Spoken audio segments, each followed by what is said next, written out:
and they don't have them because they are female, but because they deserve to be there. Very critical portfolios. Extremely critical portfolios like advanced sciences, climate, food, international cooperation, education, justice are handled by women. Leadership has to be gender agnostic. We are not here and doing the work that we are doing because we are females or we are women who are doing that. We're doing it because we are people. Our merit has to be beyond our gender. So when we come across young women, we don't really have to do a lot of work, especially in the UAE. It's time we empower men.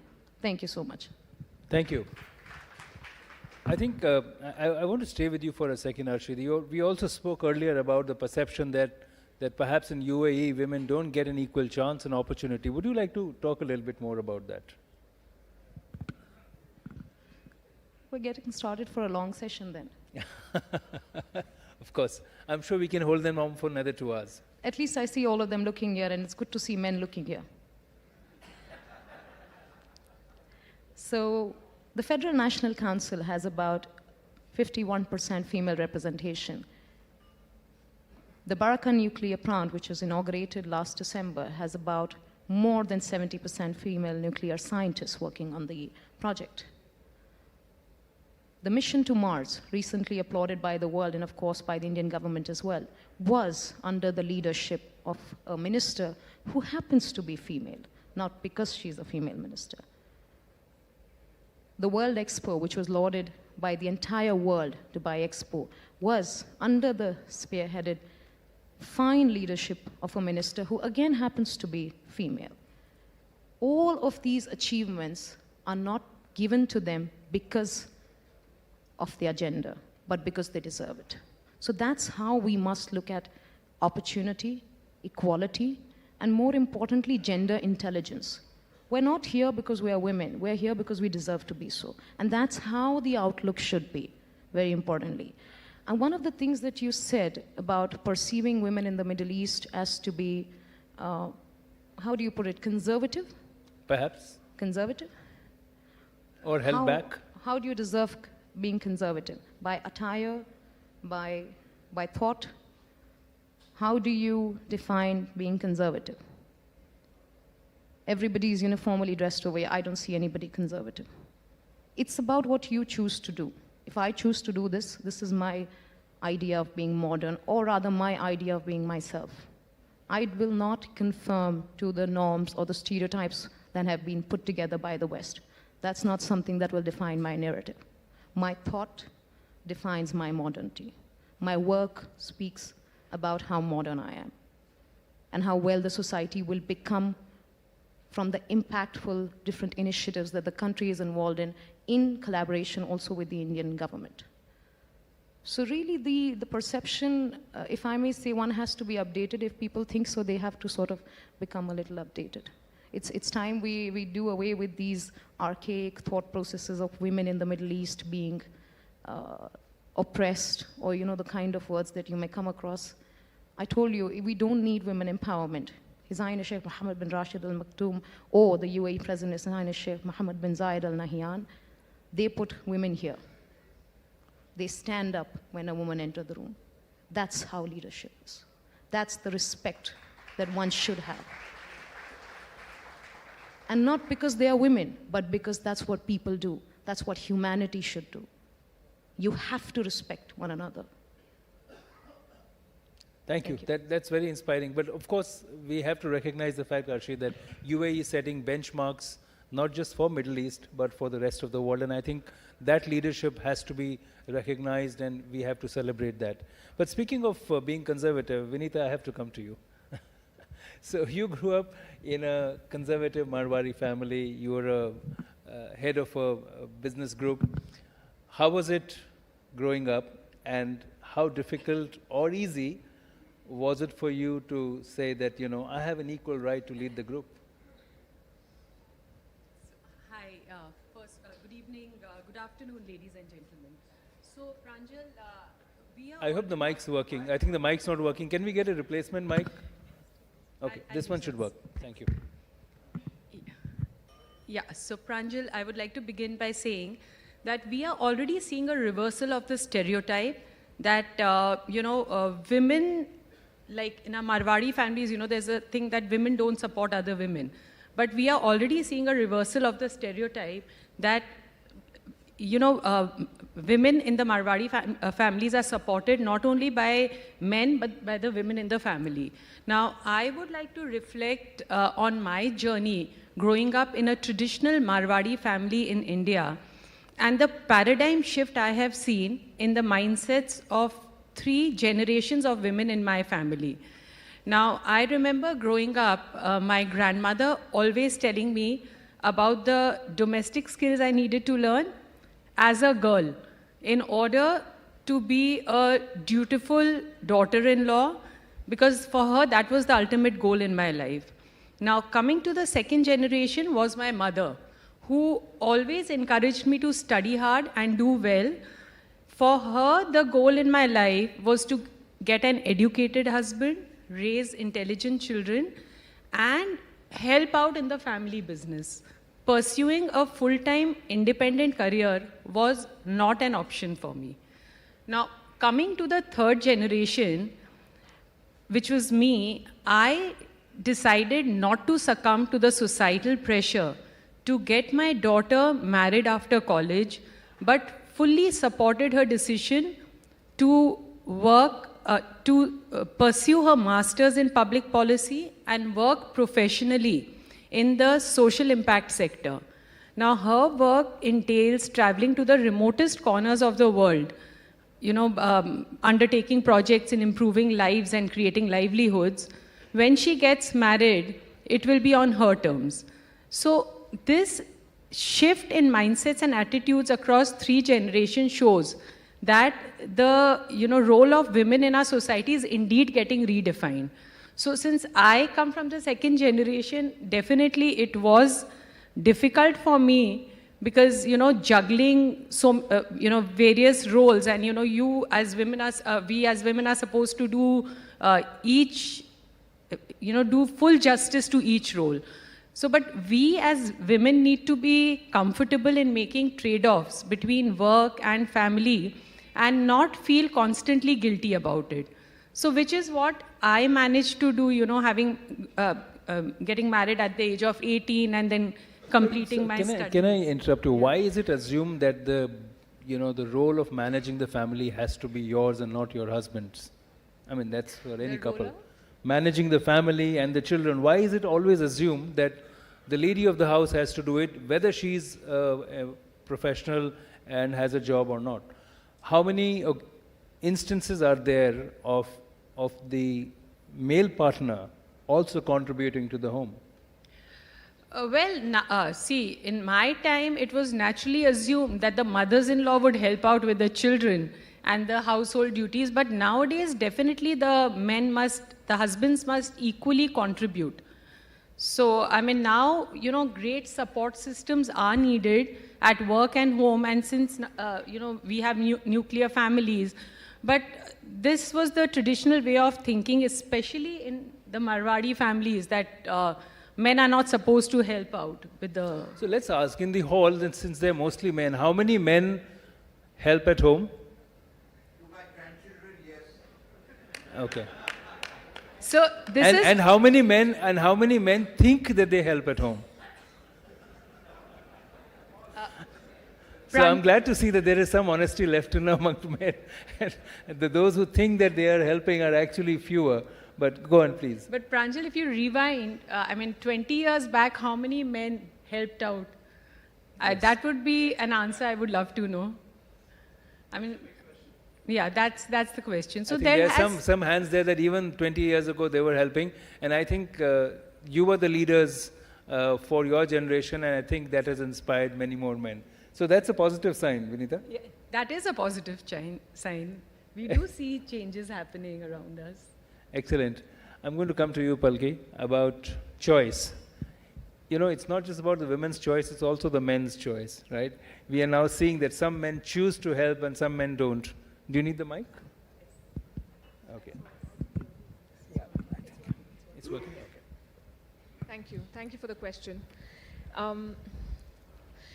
The thing about choice is that if you look at any power balance throughout history, when you want something, you'll not be given that thing on a platter.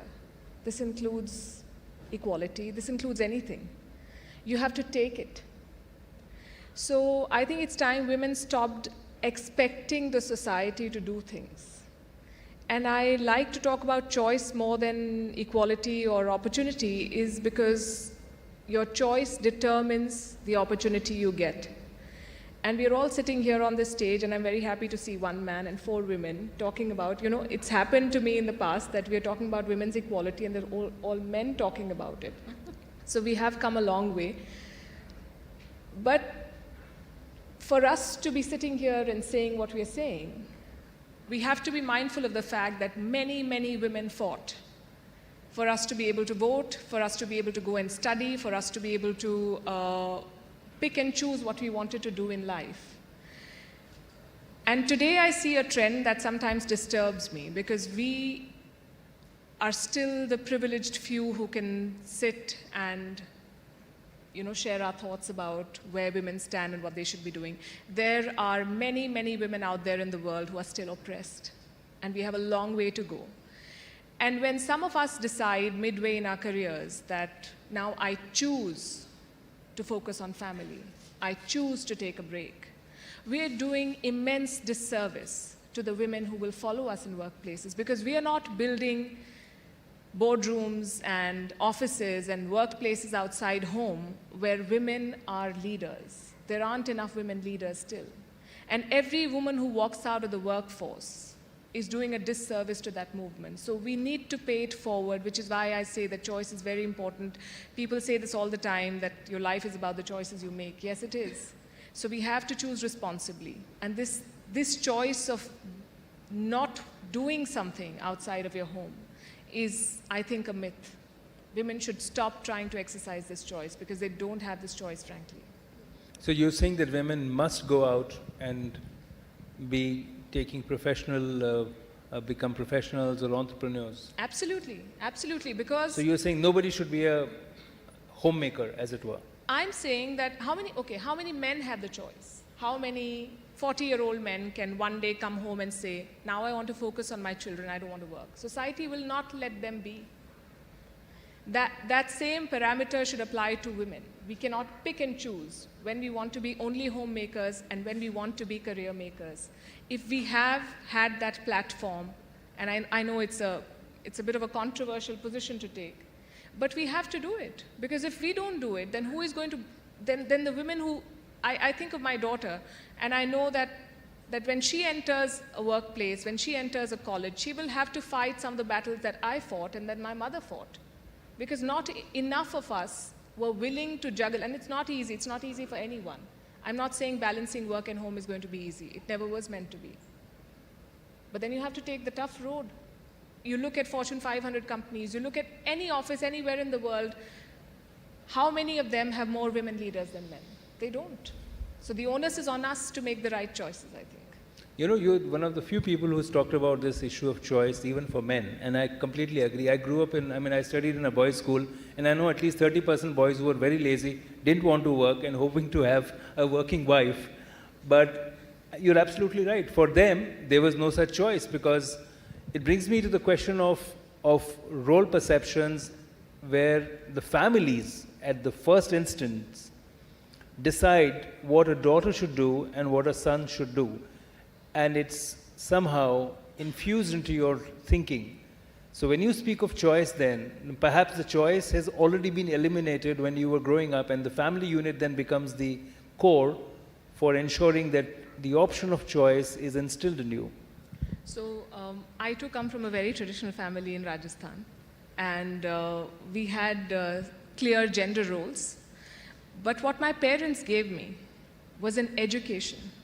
And yes, your family shapes you, and yes, how your family, and I'm not saying that they stopped me from doing anything, but it was assumed that at a certain age I'll get married, focus on my family, do something, maybe become do a part-time thing. I don't want to name a profession, but whatever. So, but then you learn outside the family too. You make your choices. You can't blame your family for saying they did not, and it cannot be the same for any two women. I'm sure there are struggles that I cannot even begin to imagine. And I will not speak for them. But for those who can, for those who have the choice that they think they have to exercise it responsibly is all I'm saying. And when we get an education, it opens our mind. We can try and pursue things that perhaps our mothers could not. I think that's a very valid point. The point about choice, it has to be made, and it has to be made aggressively for the good of the future generations. Milan, as an author, as also a veteran advertising professional, I think convincing societies, people, is a factor of the narrative which is there in public discourse, whether what we read, what we see in advertising. And often people think that advertising is a great social force or force for social change, if not just consumption. What has been your experience? How have you used your platforms, either as an author or an advertising business leader, to make a change and make a difference?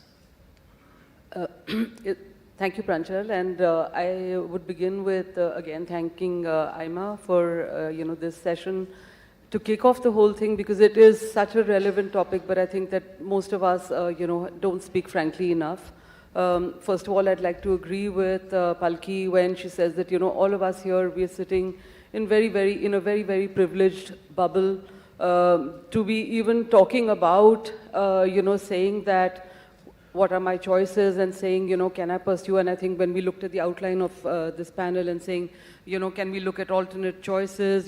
How far away are we from gender parity? And we're, light years away or whatever. I mean, everybody here has the numbers, I'm sure. So, for most people, that option doesn't even exist to say, okay, I'm not going to get parity, so should I be trying for something else? For me, I think for a very long time, I knew I wanted to be a storyteller. At that time, I think, the authors that I read were all too remote. They were far away. It wasn't really a career option. I grew up with a family of teachers. My parents were both professors, but, thankfully, it was never said to me that, oh, choose teaching as a profession, you'll be able to juggle life and home and all of that. It was, it was a very equal opportunity environment. And again, I say it was a privilege to have that. So I entered advertising, and I realized that I love the ability to tell stories, but at the end of the day, advertising is only going to help sell a product, and it will only do it most of the time when people buy into what you're saying. You are not actually pushing the envelope. Very few brands will, have the balls, and the brand managers have the balls, and I don't have any gender bias when I say this, to say I'm willing to make a change. I remember sitting in on research discussions for a long time on a fast food brand, where even a simple decision of changing the look of the mother for that fast food brand, saying, can we just make her a little less fair than she was debated a lot and then rejected. And when it finally happened, I remember there was a lot of discussion on just that very simple change. So there are very few brands that will actually say, let's, push the narrative. A couple of watch brands and so on have done it. So it was very frustrating for me to be in that environment, which I loved the vibrance of, but it didn't let me do what I hoped to be doing in life. And so I started writing fiction in the hope that I could do it. Another thing that, I felt had shaped me a lot was the fact that we grew up listening to so many stories. And again, I say, this is us in our little privileged bubble. I mean, look at the fairy tales that we grew up hearing. It makes me aghast even now to think of stories like, say, the Little Mermaid. A Little Mermaid who was willing to say, I'll lose my legs and go back to becoming a mermaid for the sake of this love. I mean, what were we glorifying? That a woman makes all these sacrifices. You had a sleeping beauty who was sitting there waiting to be kissed and woken up from, her slumber by the prince who comes. I love gaming, as many people do, and I look at, this whole thing of, when we talk of damsels in distress, you have this whole jargon in gaming which is called damseling, which is where somebody goes and rescues somebody, and most of the time it's a prince who's going and rescuing a princess from a dragon or from various other threats. If you look at most narratives, it's the man who is going there and facing an outer enemy. It's always going to be some external force, a monster or an enemy of a corporate kind or whatever else. And when you're looking at women's stories, what are we looking at? What is she facing? She's sitting and facing inner demons, and she's sitting and facing battles at home. So the narrative has been like this for so long that, to me, fiction opened a small window to be able to say, I can change the narrative in a pretty nice little sugar-coated way. So, for example, in my last book, in Our Song, which is about a musician, the fact is that whenever, we know that whenever women tread into areas that are typically male-dominated, and in this case, she was getting into the area of Pakka Hindustani music, there was somebody in that story and in the narrative who is very threatened. And what does threat take? I mean, it eventually leads to, say, forms like molestation or harassment and so on, which is basically, we all know it's power play. And so how does your character respond? These are ways that we can subtly shift and try and bring change. And because it's packaged in a romance, people are going to pick it up, they're going to still get that nice sugar-coated thing, but they're going to align with these stories and say, I could also respond the way this character did. And to me, that has been the biggest reward of becoming an author, where people come and they actually start personally saying, this happened to me. Do you know that this happened to me? And these are stories that are always told one-on-one. They're never going to be at a lit fest where you sit in a panel. But Milan, this point about damsel in distress, it's very interesting that the West thinks of Asia as regressive, when they are the ones who created tropes like this, where you constantly have a blonde being rescued by a man on a horse, which is not really the Asian way of thinking if you look at our heritage and what our lores have been.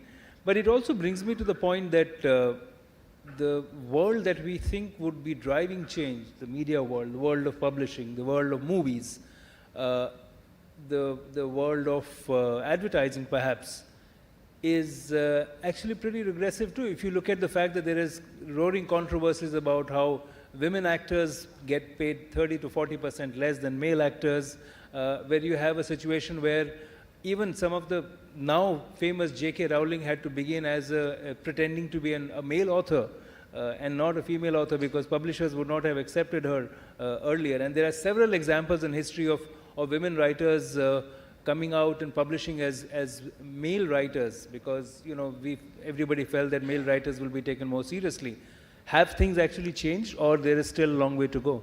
So I think that especially when it comes to popular cinema, when you're looking at big budget stuff, again, it's going to be reflective of change rather than pushing for change. So if you look at, say, even when a film like Queen came out with Kangana Ranaut, and it was saying, here is this woman who's saying, okay, there is this man who's jilted me on the eve of my marriage, but I'm going out and going to have a holiday and a honeymoon on my own, and it's actually a sort of a self-celebration or a self-discovery film.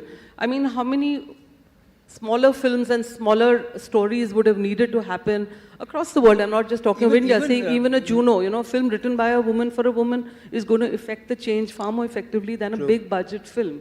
But that's where the change happens. Even say a film like Frozen, where you say, I don't need a man to come rescue me, I'm going to be, I remember the sister telling the other sister, Anna, and I forget the character's name, saying, what, are you going to fall in love with the first man who kissed you? I mean, let's just start breaking these myths. So the fact that big budget production houses, even like say Pixar or Disney, the fact that they could come out with a Frozen would have taken years and years and years of trying to change stereotypes to be, say, now people are going to accept this kind of message, because nobody's going to sink hundreds of crores in saying, let me change the world. They're still there to make money. Also what we did even in Bollywood in the 90s, we basically normalized stalking. A hero chasing a heroine throughout the movie, and then finally, bingo, everything is perfect. But Arshi, coming to you, and I'm going to build on this narrative piece that Milan talked about, and you referred to it earlier, this whole Western narrative versus the Asian narrative, the perception of the Asian people being less progressive. How do you interpret it, especially from the fact that even media, which is supposed to be making a change and a difference, is actually not doing so? Well, I think media in itself, and there are far more qualified people on the panel to speak about that particular industry specifically. I can only tell you from what I have experienced. In order to make change, in order to really portray what is correct and what is not, you must do it. Let me give a small example to the audience here. Now, a couple of years ago, I mean, this instance is still fresh in my mind. We don't remember what happened last week, but I do remember this pretty clearly. While crossing now, everybody is aware of how members of the government, or for that matter, prime ministers and presidents travel. They have days and days of planning and moving around and protocol and so on and so forth. His Highness Sheikh Mohammed bin Rashid Al Maktoum, Prime Minister of the UAE and ruler of Dubai specifically, happened to have his convoy merge with my car. Situation, when you have so many vehicles and then you have your own in the way, you stop.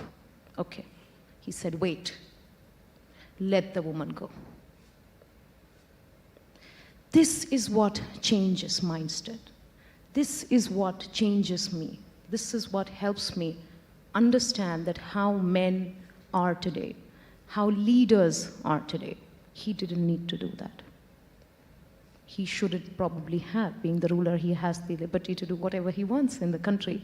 But he chose to do that. That speaks volumes by doing it and not by saying it, empower women, empower women. No, we can talk about empowerment all day and not really do it. You must do it. You must be able to drive change. And I have seen it in my personal capacity and in a professional as well, that men have been pivotal in terms of driving change. They have really created a community that is putting women here. And that must be commended. That must be. We see how leaders behave today. They are standing behind. Let others proceed.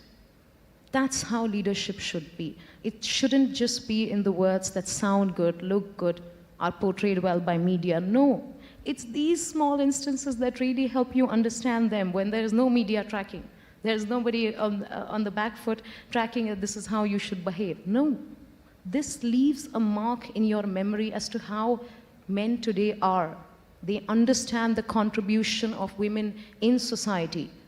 You cannot witness prosperity if you stifle the growth of women in your country, in your community, in your homes. You must put them up and above. And that's how I can say is the role of the community that resides with you. Media, probably, I think Palki is a far more qualified candidate to speak about how media should respond to how things are perceived in society. But really, one must do it in their individual capacity. As men, as women, we mustn't disrespect diversity. We mustn't disrespect the fact that everybody has a key role to play. We must not do that. I am probably, most of the times that I witnessed, like how she said, that we are probably the only man on the panel. It's actually other way around for me. I'm probably the only woman in the room most of the times. But that does not stop the men from listening. They're far more interested to hear what I'm saying. They don't need to do that, but they're doing it because they understand that we have to hear. We need to progress as a society, and we must ensure that women and their voices are heard. Most of the times that's the only thing that works. So clearly it continues. And that's how you can really progress as a society. Thank you. That's powerful words, and I think actions speak louder than words, absolutely. Vinita, the word diversity, and we often see that it has become a convenient way of corporations to take care of issues of gender. Let's have a little bit of diversity in our board. Let's have a few women, or perhaps other people who are different in the company, so that we can say, well, we encourage diversity. But diversity without empowerment perhaps is what we are seeing these days. Would you agree? Definitely. See, to your point on the, there have been various regulatory actions that have helped women. Like the Companies Act 2013, which mandates every listed company to appoint at least one woman director on their boards. While this act has opened up many interesting board positions for deserving women, and companies too have benefited immensely from boardroom diversity. But, unfortunately, as sole women directors, it can often be very intimidating to walk into a patriarchal boardroom, and oftentimes we have to struggle to make our voices heard. Now, there's another one, the Prevention for Sexual Harassment at Workplace Act 2013. While this act mandates every employer to provide a safe working environment for all women employees, with penal consequences for any violations thereof, but there are no well-laid policies for dealing with the cases of sexual harassment. And as a result, most of the studies actually show that more than 70% cases of sexual abuse in workplace are going unreported. So while these acts are in place, they have to be followed in spirit more than in letter. And again, Pranjal, about, you were talking about empowering women, in spirit. So yes, in our organizations, see, we, business communities, we have the opportunity to be visionaries of for the country in shaping the narrative around women's participation and equality in workplace. So in our organizations, we need to invest in the learning and development of women by giving them reskilling, upskilling opportunities. So but there also you need that additional support. In my organization, I've seen that while devising women-friendly policies like work from home, flexi working hours, maternity leave, has helped me retain women employees who tend to drop out of workforce, especially after childbirth. But additional support is needed. For instance, in my tea estate, I had an on-premise creche where the children of the women workers were taken care of by trained helpers while the mothers worked. So we talk about mentoring as being very empowering, but actually hand-holding is needed, because what is the use of showing them the path by mentoring if the roads to forge ahead do not exist? So we have to create enabling environment and infrastructure all around us. So if we need women around us to be perfect wives, great daughters-in-law and super moms, we have to have great support systems all around us. And you need to have super dads and you need to have super son-in-laws also. No, why? Why do we need men supporting us? I'm saying you have to apply the same standard on them. Absolutely. I mean, they have to be, help us out. Absolutely. No, they have to be equal contributors. I'm No. going to take some questions from the audience, but before that, a quick point I want to raise with Palki, which is, you spoke about choice, and we've talked about various roles that different individuals should play. But institutionally, do you think that institutions have a role in ensuring this? Something which Vinita alluded to, our judiciary, our political ecosystem and leadership, business leadership. It's not just about individual strength, and you cannot always say, well, you have to fight through and you have to smash the patriarchy and do it all alone.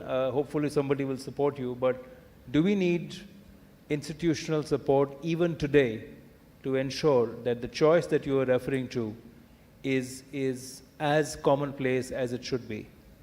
Of course, we need institutional support. I think it's important to co-opt institutions and men and women and everyone else you can think of, because it's not easy to transform society on the scale that we're discussing. Having said that, like Vinita said, that you have laws in place, but they don't really make any meaningful difference. That happens when that institutional support is mere tokenism, right? So, which is why I come back to the point of choice. If there are enough women leaders, they would know when a woman is walking up to them and saying that, I'm expecting a child. So you don't see that resource as a liability, and you don't start thinking that this person is going to be out of action for 6 months. So maybe I need to, build a team where I have fewer liabilities of this sort. People do these things all the time, and they make these calculations because, as you said, at the end of the day, businesses have to look at bottom lines. But when you have enough women who empathize and who understand, then I think institutions will truly transform. But and not just one quick example to the point of maternity leave. Now there's paternity leave, right? Is that a solution, or is that anyway useful? For example, because then it's seen as perhaps, is it tokenism, or is it real, empowerment of the family unit? I think it is not tokenism. I think it's important for a father to also see what a mother goes through. I think a young mother goes through a lot of challenges physically, psychologically in her society, and it's important for both the parents to be part of that journey. So I don't think that is tokenism. The point I was making was so when we say women's representation, we think of quota. Quota has not helped. We've had quota in politics for so many years. 30% for women or whatever. Which is often not implemented also. It is not implemented. It makes no difference because more often than not, the woman who's filling that quota seat is a representative for a man. So you need... So I don't know if people know, sorry to interrupt you, there's something called Sarpanch Pati.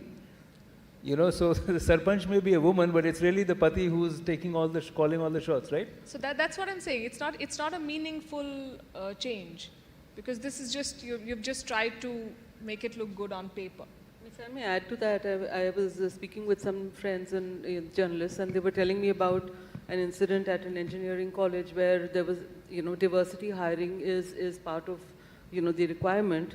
But there was this bunch of girls who were going up for interview, and they were severely bullied before they went, because the guys knew that they're going to get hired because of this whole filling the quota for the diversity hire, and the girls were a wreck before they actually went on, and the whole confidence and the whole, getting prepped with a positive frame of mind before you've gone in for an interview, all of that is actually, when it comes to implementation, is destroyed, because the goal might have been saying, I'll get that many number of women in, but those women are actually being destroyed because of improper implementation. So just wanted to add that. Yeah. So I think there is a backlash as well on that, which perhaps sometimes in some cases creates complacency. Well, I will get in because I'm in that certain quota. But let's take a few questions. I'd really appreciate if you could introduce yourself. Be extremely brief. There are some questions here, but do we have mics in the hall? Otherwise, I'll have to take them from here. Okay, I can see there are questions for Palki. Okay, sir, you have the mic, so please go ahead. Dr. Arshi, it is Dr. Divakar Goyal here. I'm very happy to listen from you that 9 women are in the ministers and all in UAE, and lot you spoke about the upliftment of women and freedom there in UAE. The whole world expects from your country about the Taliban Raj in Afghanistan and the victimization, exploitation of the women there, and what kind of things we see on YouTube and other channels. I think what your country, UAE, can do a lot in seeing that these women who are suffering. I know a couple of women from Afghanistan who are in other countries. They were at the level of judges also there. Right, sir. I think we got the point. Thank you so much. A quick response from you, Arshi.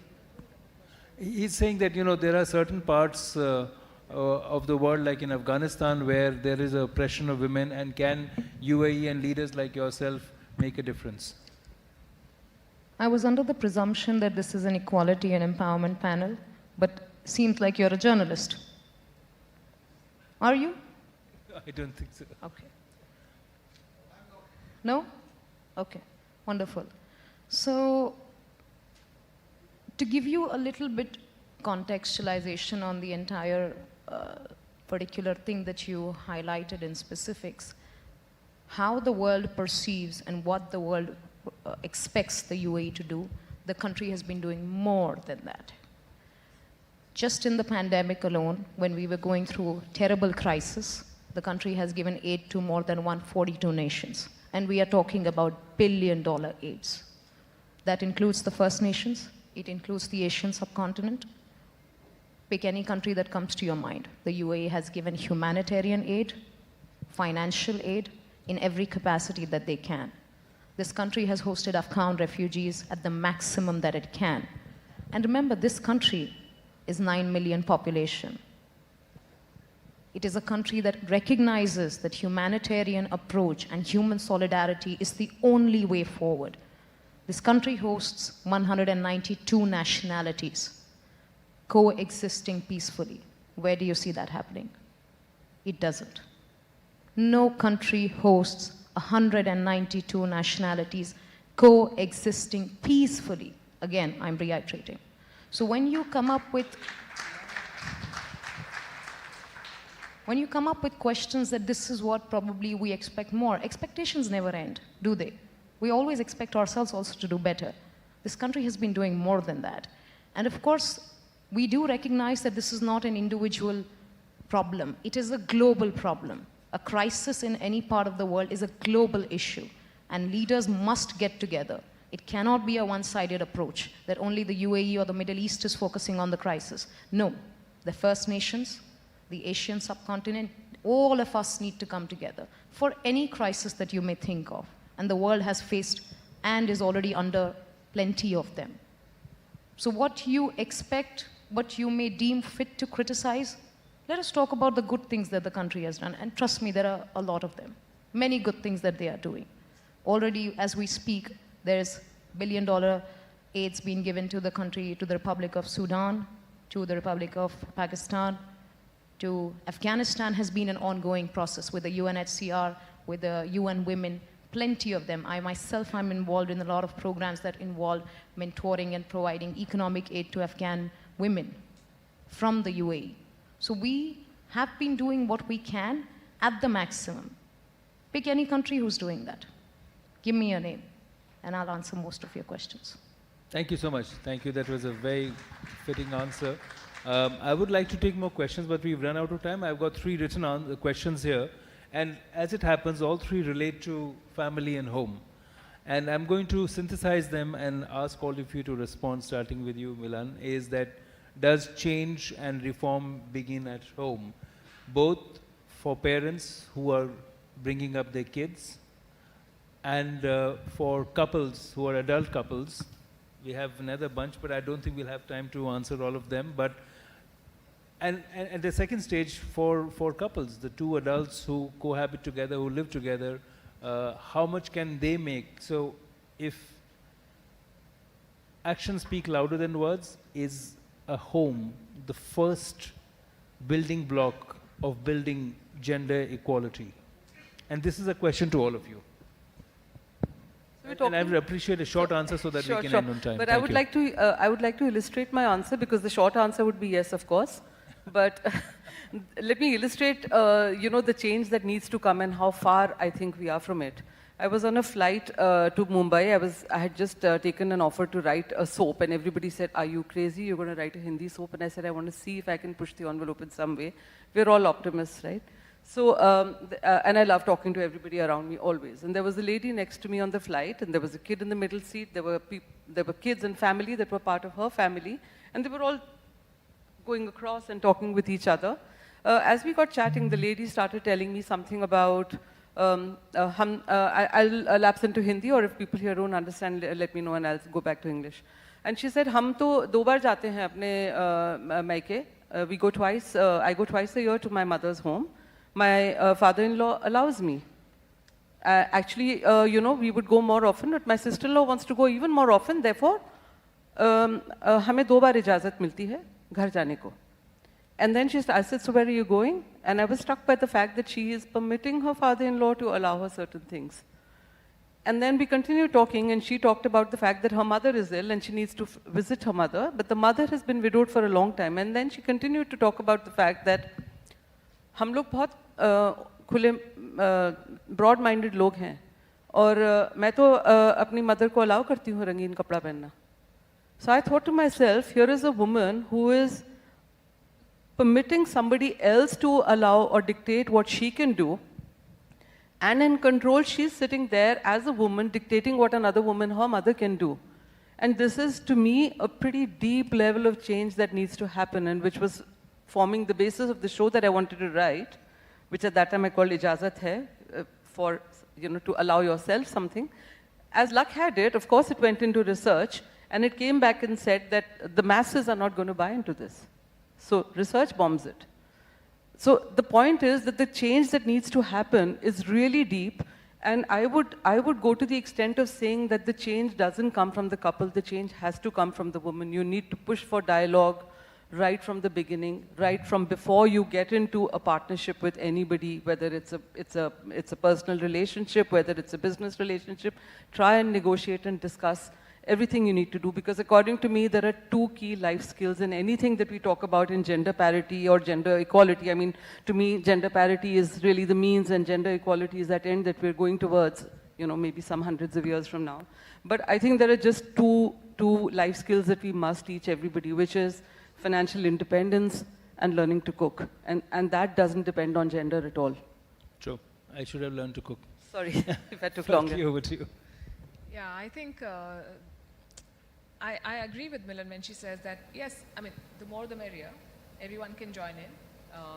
The parents are very important. The family is very important. But I think for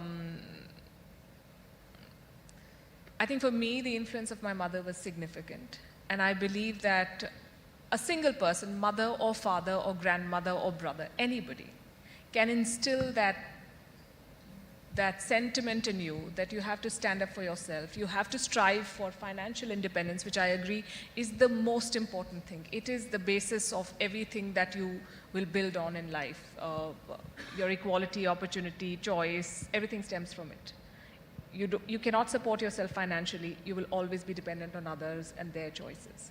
So it can be the influence can be anyone. Parents do have an overarching influence. A family has a strong influence on a child. But you know what they say about a guru? You can find a guru in anyone. And a guru can help you find the path that you take in life. And that person can be anybody. That's well said. I think the reason I mentioned family and home is because if 100 million families think differently, the society changes, and the society thinks differently too. Arshi, what's your view? The role of family specifically. Well, of course, I think that's your formative conditioning is extremely essential, and I'm of the opinion that your family grows with you. So your mindset that was at the age when your daughter is 5 to when she's 15 to when she's 25 also evolves. You must evolve as a parent. You must evolve as a family. You can't have a very cookie-cutter approach that everything must go in a certain way. You have to be flexible and really just push the envelope to the maximum that you can in terms of growing, in terms of evolving. So family is essential to a very great substantive extent, but also what I credit my personal growth to. Definitely first my father and the men also in your life and also in your community, in your workplace, in the leadership. They really instill a sense of confidence. I am a confident woman, not because of my age, not because of the experience that I have, but because our society has taught us to be so. There is no second option. You have to be confident of who you are, and you have to really just be imperfect and be okay with it. I mean, I'm not of the opinion that one woman must be perfect and she can have it all. No, it's fine if you can't have it all. It's fine if you make mistakes. It's fine if men make mistakes. It's good. It's nice to make mistakes. You grow. And which is why it's always nice to have your family and that good circle and have those allies around you who really expect the best out of your personal and professional life. So yes, family is at the apex, 100%. Thank you. Vinita? No, yes, Pranjal, definitely family is very important, and everybody does need, familial support in order to grow, especially women. And like, for me also, my dad has always been the wind beneath my wings. But since I've already given the example of my daughter and how we have supported her life choices and her decisions, now I would like to, draw everybody's attention to the fact is about how religion also, really exacerbates these gender-based discrimination, especially in our community. I still remember my 18-year-old niece's anguish at not being allowed to perform her father's last rites alongside her brother just because of her gender. And that was when she took agency. She'd just come back from the US. She was in her first year of college. And she took agency and she insisted that she would perform the rites. And, she did not succumb to the pressure that no, girls are not supposed to do it. So she did it. So these are small ways in which, nowadays girls are also so empowered that they don't need support. They can bring about the change that they want. No, that's absolutely true. And I think that's a good point to close on. The fact remains that if you believe in this, if you believe in gender equality, if you believe in the fact that we have to make sure that everybody has equal opportunity and we have the right to make the choice, then along our sphere of influence, whether in the family or workplace, we have to ensure that it happens. And that's how society will change. Thank you very much for joining us this afternoon.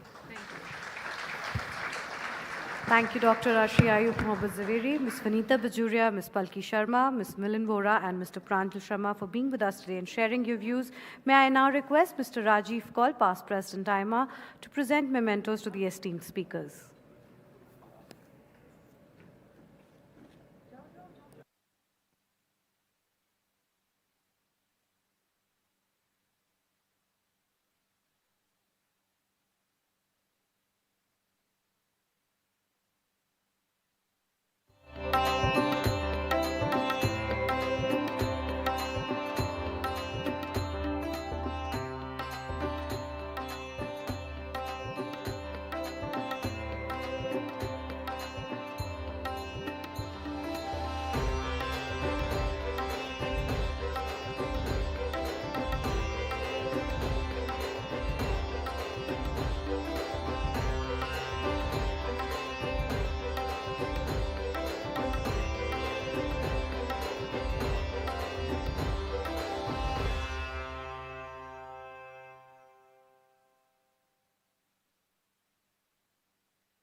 Thank you, speakers.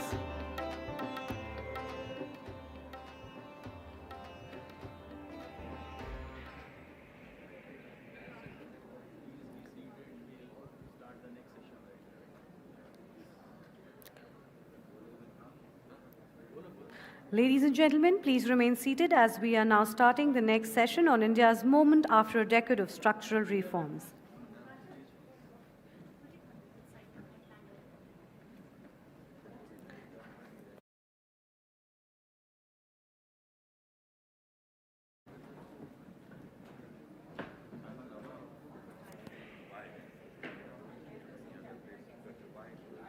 Reforms to centralize economic policy, regulation and governance are the way to go for economic efficiency and competitiveness.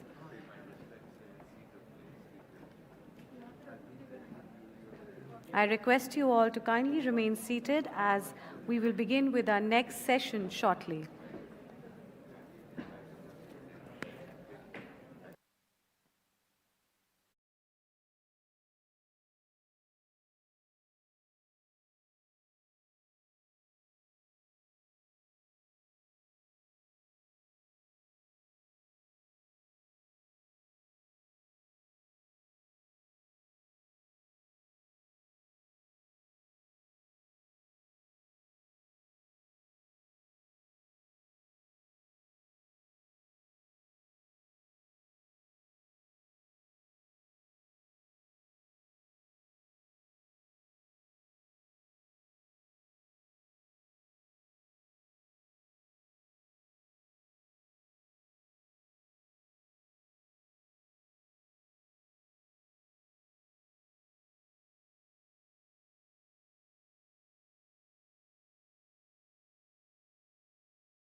Investment Officer, Marcellus Investment Managers. Please welcome them with a huge round of applause.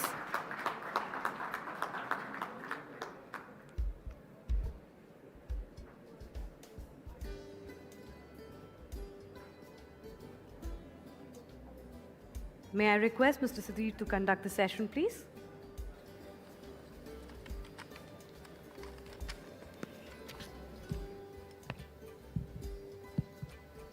Ladies and gentlemen, it's a privilege for me to moderate this session with a very versatile person. Saurabh Mukherjea is an economist, a strategist, a super salesman, and an investor all rolled into one. Well, I'll come to his authorship later. So he's an all-rounder. He did his MSc from London School of Economics with business and started work there in London in a company called Clear Capital. Luckily for us, he came back to India and joined Ambit Capital as the CEO. And there he made his mark in India. All his investments gave great return. And naturally, unlike a normal Bengali, he decided to venture out and become an entrepreneur. And he started this fantastic firm called Marcellus Investment. So he is all things rolled into one. He's a voracious reader. Every week, he comes out with 3 longs and 2 shorts. That means he's reading 3 books, and long books and 2 short books, and conversing them into a small thing for the readers. He has written some great books, Coffee Can Investing. I'm sure Saurabh will tell us more about the concept of this coffee can investing, Diamonds in the Dust, Gurus of Chaos, etc., etc. You can see the way they have been worded is itself fascinating. I have had the privilege of meeting Saurabh Babu I call him Saurabh Babu because being from Bengal, that comes naturally. And I have walked the talk in the sense that I have invested in his firm and naturally with very good returns. So today Saurabh Babu will try to speak on the subject on how the structural reforms which are taking place in India are very similar to what happened in USA few decades back, or nearly 50, 60 years back, and how the reforms and the infrastructure is going to make India also a land of opportunity.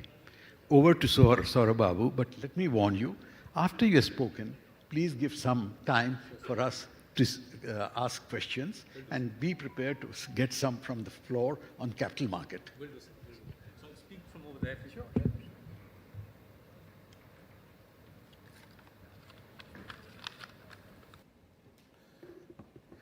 So good afternoon, folks. It's an absolute privilege being here. It's an absolute privilege not just to be addressing AIMA. From what I understand, there are many thousands of people watching online, so to everybody online as well. Thank you for your time. But it's also a privilege to be in front of old friends, right? I've learned a lot over the years from C.K. Ranganathan ji. Rekha was a steady source of support and encouragement through COVID. And Jalan Saab, as he mentioned, I have the privilege of knowing him for a few years. There's a few more friends in the audience. It's a privilege to be amongst friends after 2 to 3 very difficult years. Now, the subject I've chosen is how this country has changed radically over the last 10, 15 years. And the reason I chose this subject is I think there's a lot of misunderstanding. There's a lot of misunderstanding not just about what's happening in the country. There's also widespread misunderstanding about what constitutes economic development. A lot of people in our country say visit cities like Dubai and Singapore and come back thinking that's development, right? Development is different. Development works in a specific way. If you and I understand development, we can make a lot of money from it.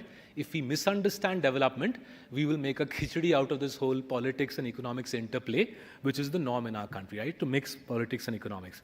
And the context I will take is a recent development which I saw firsthand. So for many years, as Jalan Saab is mentioning, for many years we've been writing about India, how the country is changing, how we can make money. We write books, we write newsletters, and thankfully some people read them.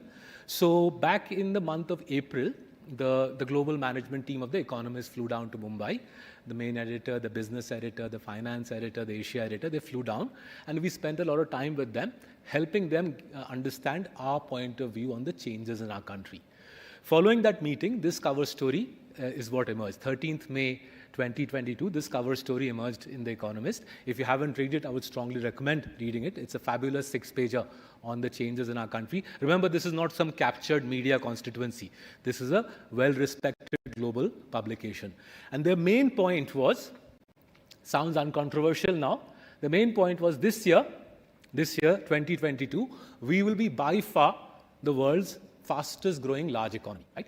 Not only did they say this year will be the world's fastest growing large economy, for several years to come, The Economist contended, for several years to come, India will be the world's fastest growing large economy.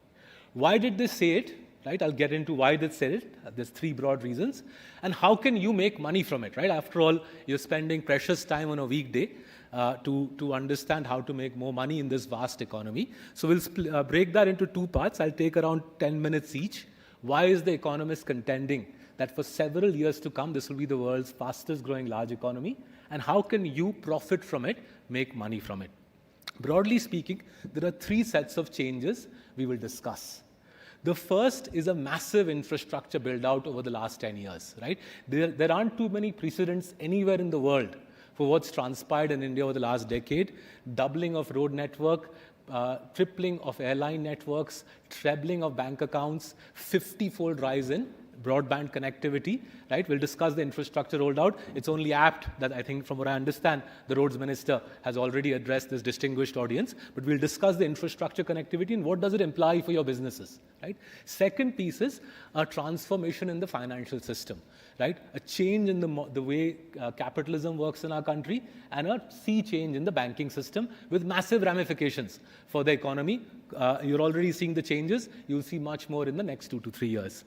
And the third aspect that we will go into is how savings from you and me are getting financialized on the back of a complete transformation in direct and indirect tax reform. Right? I studied economics at the LSE. I've looked at tax systems in various countries. I have never seen a country which in the space of 10 years reforms direct taxes and indirect taxes. Right? And finally, we'll discuss how these changes click together. Right? Infrastructure, tax system, banking system, how is it clicking together? How are the smartest business people in India making billions of dollars out of these changes, and so doing, transforming the face of the country? I caveat everything by saying the way free market economics works is a few large businesses pull away the vast majority of the upside, lakhs of small businesses get wiped out. Right, I'll share some data with you, staggering data, at the rate at which small businesses are getting wiped out. A few large businesses pull away the upside. This is how Japan developed. This is how America developed. This is how Korea developed. And this is how India is developing. If you and I understand the change, the chances are greater we will be amongst those few winners. If we misunderstand the change, the chances are greater that we'll be amongst those lakhs of businesses which are being snuffed out in this vast economy. The mental model, as Jalan Sahib has already referenced, if you want to simplify it, take one mental model away. America 1880 to 1930. In 1880, America was a village economy, right? They had local blacksmiths, local greengrocer, local vegetable merchants, and so on. 1880, roughly, the railroad network got done. 1900, telegraph came along. 1910, the world's first mass-produced car, Model T Ford came along. And 1930, 1940 tak, their road network was done. In 50 years, you joined the world's largest economy. And as you joined America, right, national brands started emerging. Every single brand that you associate America with, excluding the tech brands, every single brand you associate America with was born in those 50, 60 years. Right? So to take an example, let's take Heinz. It's not as if Americans were not having ketchup in 1870. They were bilkul having ketchup. But the ketchup manufacturer was like the achar manufacturer in India today, local player. Right? The ketchup manufacturer was a local player. Heinz was the most efficient of the ketchup manufacturers. And when the country got joined up, Heinz gobbled up the rest of the tomato ketchup industry. That's why today we know of Heinz. And in a way, my wife and I migrated to this country 14 years ago to benefit from the Heinzification of the country. In every industry, One or two companies are going to rise, they're going to gobble up the entire industry profits, and you and I can enrich ourselves if we identify relatively early who will become hinds in that industry and ride that chain of 10, 20, 30 year prosperity, right? That's the mental model. Let's get into the details, right? So first change, infrastructure. The easy aspects are well known.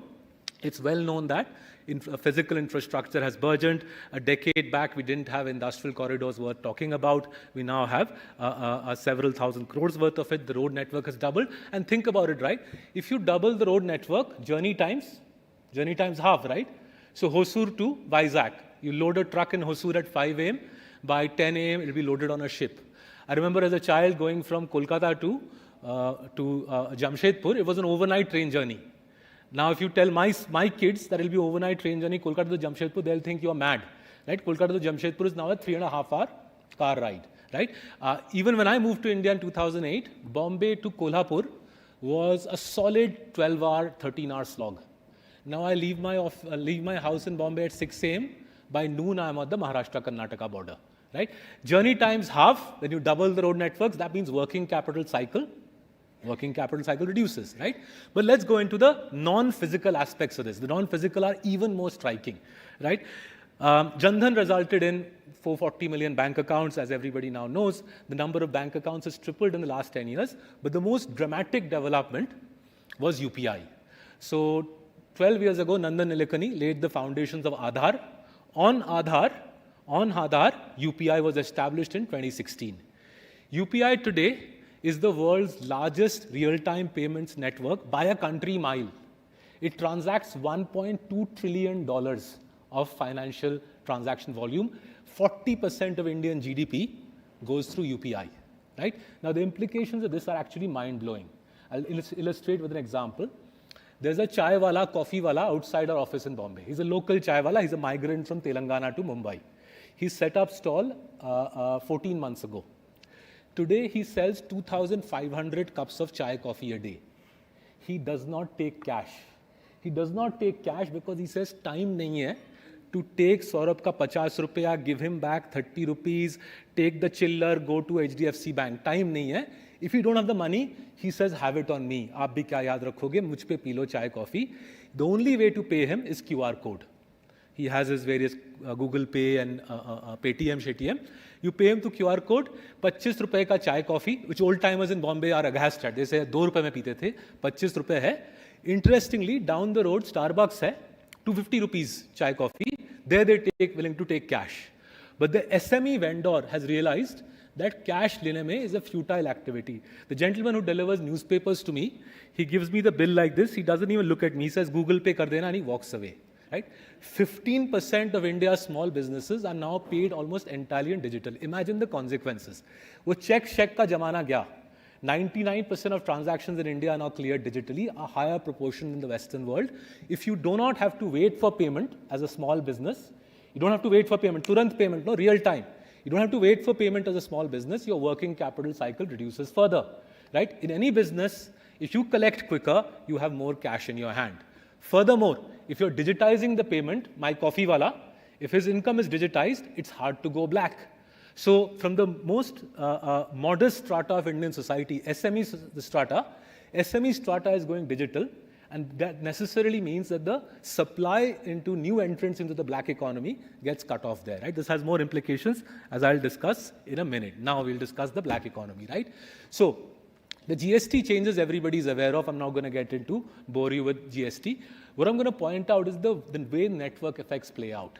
The reason GST collections are rising year upon year is because of the network effects. Remember, if Marcellus is to claim input tax credit, I have to give the names of my suppliers. Right? Otherwise, I can't claim input tax credit, right? For my suppliers to claim input tax credit, they have to give up the names of their suppliers, right? So each year, this network gets wider and wider. It gets harder and harder and harder to evade GST. If somebody really wanted to do it, you could do it. But amongst indirect tax systems, this is one of the most cleverly constructed ones anywhere else in the world. Again, I can tell you with good authority, I've seen how indirect tax systems work. This is very cleverly constructed. It'll get harder and harder to evade this. But let's look at an even more fascinating change. Real-time case study in front of you and me about the crunching of the black economy. September 2019, the FM cut the tax rate, right? 35 se 25 kar diya corporate tax rate. September 2019, FM cut 35 se 25. Corporate tax collections to GDP are at an all-time high now. What does that mean? If you cut the rate and you collect more money, that means more people are being brought into the ambit of the tax envelope, right? Total taxes to GDP, central government taxes to GDP, roughly at 12%. That's the highest it's ever been. Our reckoning is it'll have to go to 15. Without it going to 15, we'll have some serious challenges. Now, obviously, as total tax to GDP goes to 15, the SME community will again have to pay more taxes. As the SME community pays more, naturally you can imagine, right, more SMEs will shut down and market share migrates from black to white. So I'm sorry, the print is a little small. Bilkul niche, right at the bottom of the slide, I've given you some stats for the pipe sector, the CPVC pipe sector, plastic pipe ka sector. 10 years ago, it was 50-50 black-white. 10 years ago, plastic pipes was 50-50 black-white. Now only 1/3 is black. Now only 1/3 is black. I reckon another decade hence, barely 15% will be black. And similar changes have fructified in paint, in adhesives, in undergarments, in jewelry, so on and so forth, right? I went to school in this very city, not very far away from where I was speaking. We had 50 people in our class. Out of the 50, 20 businesses are shut down. Right? Their profit margin was tax evasion. Naturally, those businesses are shutting down. The owners are selling the dukaan in Karol Bagh, pulling out the working capital. And as Jalan Saab said, they're giving all of that money to Marcellus to manage because they're better off Marcellus growing their wealth rather than a shop in Karol Bagh trying to grow their wealth, right? So this is the second layer of change, right? Massive ramifications. As per the Ministry of Corporate Affairs data, every year, 7.5 lakh companies are shutting down. They are and this is specific. You can see that this data kicks in after GST. After GST, every year, 7.5 lakh businesses shutting down. They are the casualties of the formalization of the economy. ठीक है? आगे बढ़ते हैं. Third change. A lot of people who change our country do so chupchap. Sorry?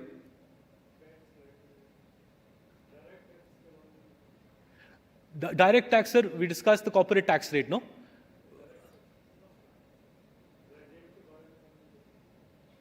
Sorry?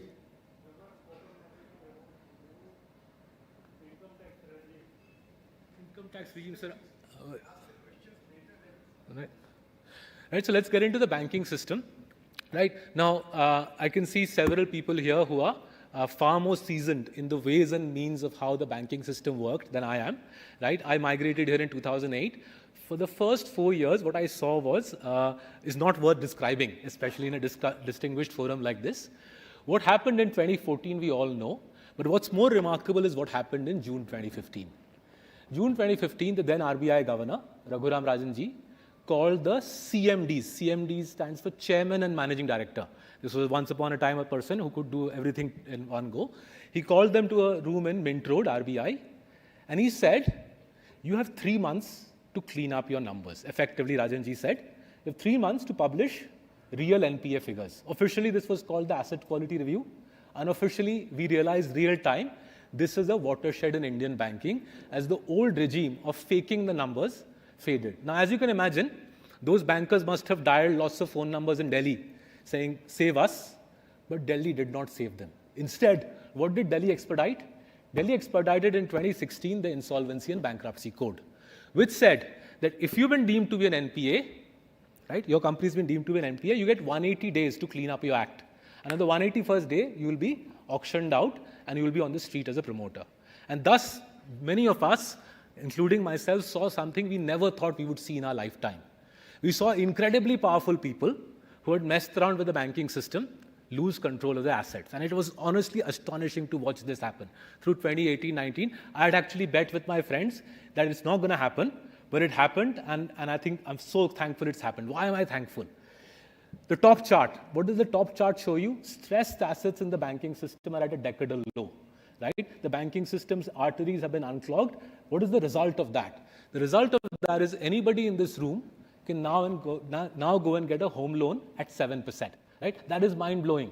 The 10-year Government of India bond yield is 7.3. The home loan rate is 7%. At zero spread to the 10-year Government of India bond yield, you can get a home loan. In USA, the 10-year Government of India, the US 10-year bond yield is 3.5. The US home loan rate is 6. In US, the banks are saying, pay me a 250 bips premium. India mein banks are saying same rate pe aapko paisa milega. Go and talk to any bank manager. You will see home loan demand is at an all-time highs. Car loans 8.5. Washing machine loans, say for my maid, at 9.5. If you unblock the heart of the economy, the heart of the economy is the banking system. If you unblock it, naturally you fuel productive economic activity. The second thing, the lower table, is capital in the banking system. Capital is the bank's own capital divided by the loan book. That's the capital ratio, is at an all-time high, 17%. That's the highest ratio amongst any large economy in the world. Stressed assets down, capital up, you have a productive banking system. That's a massive asset. That's the capital reallocation engine in the country, and that's functioning, right? I'm going to skip a few things just to sort of pull this aspect together, right? These changes interplay. The more you squeeze the black economy through tax reforms, the more more people financialize their savings, right? If your company has to go white, you as a promoter might as well invest in the financial system. You've got many different data points on financialization. I've cited the obvious one. A decade ago, India had 19 million brokerage accounts. Today, India has 100 million brokerage accounts, right? All of you put together, people like you and me, we are saving $80 billion a year, right? All of us put together, last 5 years, we're saving $80 billion a year. Over a 10-year period, we are saving $1 trillion. That pushes down the cost of capital. Right? If you push down the cost of capital, you help the organized player vis-a-vis the unorganized. And in the bottom chart, bilkul niche, the bottom chart, what we're trying to show you is the share of corporate profits taken by the top 20 companies has gone from being 30% 10 years ago to 70%. 20 giant companies today take home 70% of corporate India's profits. This is the Heinzification of India. This is going to carry on for 20, 30 more years. In every sector, 1 or 2 players will take the entire market away. Your and my job is to identify them, right? Now, in the interest of time, I'm going to shift to how you can make money from this, right? So all that we do, all that I think anybody has to do is just do 3 things right. First step, right? Either use a chartered accountant or learn the basics of forensic accounting yourself and identify promoters, identify companies whose books are for real, right? This is straightforward enough to do in our book, Diamonds in the Dust, right? In Diamonds in the Dust, we've given you a range of simple techniques that you and I can use to identify companies whose books are for real, and you weed out companies who are doing naughty things with their accounts, right? Just to sort of take an example, if you look at the table on the top left, one simple metric which has never let us down is, if you find a listed entity whose auditor's fees grow faster than the company's revenues, if you find a listed entity whose audit fees grow faster than the company revenues over 5-6 years, be very suspicious, right? It's a powerful red flag. This has served us in great stead in unearthing many naughty companies over the years. Some of those people today are behind bars in Delhi itself, actually, right? So first step, identify naughty promoters, screen them out. That's 40% of the stock market gone. From BSE 500, it becomes 300. The second step is, amongst the promoters who are clean, what you and I are looking for is smart capital allocators, people with business intelligence. Now, until I became a promoter, I didn't realize it. Now that I've become a promoter, I know. For every promoter you meet, his IQ is written on his forehead, right? The promoter's IQ is written on his forehead. It's just called return on capital employed, right? It's not really on the forehead. You open the promoter's accounts, his return on capital is the promoter's IQ, right? So what you and I are looking for is promoters who can generate a return on capital of at least 15%. Why 15%? If you want to earn 15% from investing, promoters, you have to deliver 15% return on capital. No, otherwise you can't earn that money. It's not going to come from the almighty in the sky. So you and I need companies who consistently do return on capital of at least 15%. Half the companies in India drop out at this stage. Okay? So we were at 300. We're now at basically 50 companies. 50 companies with real accounts and with promoters who can generate an ROC of at least 15% on a consistent basis, right? Out of those 50, what we have done, and you can do this, actually I'll give you a very straightforward way to do this. Out of those 50, we have chosen around 15 to 20 on one metric, which is what you and I need are companies who charge 20, 30, 40% premiums every day. They charge you and me only. When we go to the market, you're looking for companies that charge us 20, 30, 40% extra for the product. We happily pay that premium. And when somebody comes and tells us, yes, sasta maal le lo, we say, bhago yahan se, we don't want sasta mal, we only want the premium mal. We call these people the consistent compounders. Clean promoters, intelligent capital allocators, but most importantly, dominant franchises which charge you and me hefty premia, which we happily pay, and drive that company's prosperity. When somebody comes and says, take a cheaper product, we say, no, sorry, I don't want it, right? In the global context, I can see the phones on many of your tables. In the global context, many of you are already using such a product. It's called the iPhone. In the Indian context, I think you would have heard of a company called Titan. It's India's largest jeweler, right? Tanishq is India's largest jeweler. The secret of Tanishq's success, I'll give you today. It's very simple, but it's not easy to do. The secret of their success is they're making charges are 30% higher than any other jeweler, right? Not just today, it's been for 20 years. If it's 30% higher making charges, the return on capital is significantly higher, 35 typically, ROCE. For any company, the surplus the dhanda throws off, the surplus the company throws off is ROC minus cost of capital. Right? Assume cost of capital conservatively is 15. It's actually low, but simple rakhte hain. 35 minus 15 is 20%. Titan generates a surplus equal to 20% of capital employed. What do they do with it? They reinvest the vast majority back in the business, right? More Titan shops, more offerings, sarees, etc. Over the last 20 years, in Titan's case, capital employed has grown at roughly 20%. Free cash flows, the cash thrown out by the business has grown at 30%. Share price compounding has been 35%, which means in the last 20 years, in front of you and me, Titan has created 340x of wealth, 340x compounding. Today, it's a $45 billion company. At the turn of the century, it wasn't even $1 billion, right? Now, why is it that no other jeweler can do what Titan does? Why can't other jewelers charge 30% premium? And secondly, why can't any jeweler go to the ladies in this audience and say, ma'am, we've got a good product at a knockdown price, please patronize us. So neither have you seen the disruptor nor the imitator, right? And there's a reason for it. If you want to understand the reason, read Unusual Billionaires. We've given away the biggest secrets of India's monopolies in Unusual Billionaires so that everybody in the country, not just the elite, but millions of Indians will never be able to afford our services, can understand how great monopolies are built and how colossal wealth is created in this great country. Thank you very much. Thank you, AIMA, for giving me this opportunity. Thanks a lot.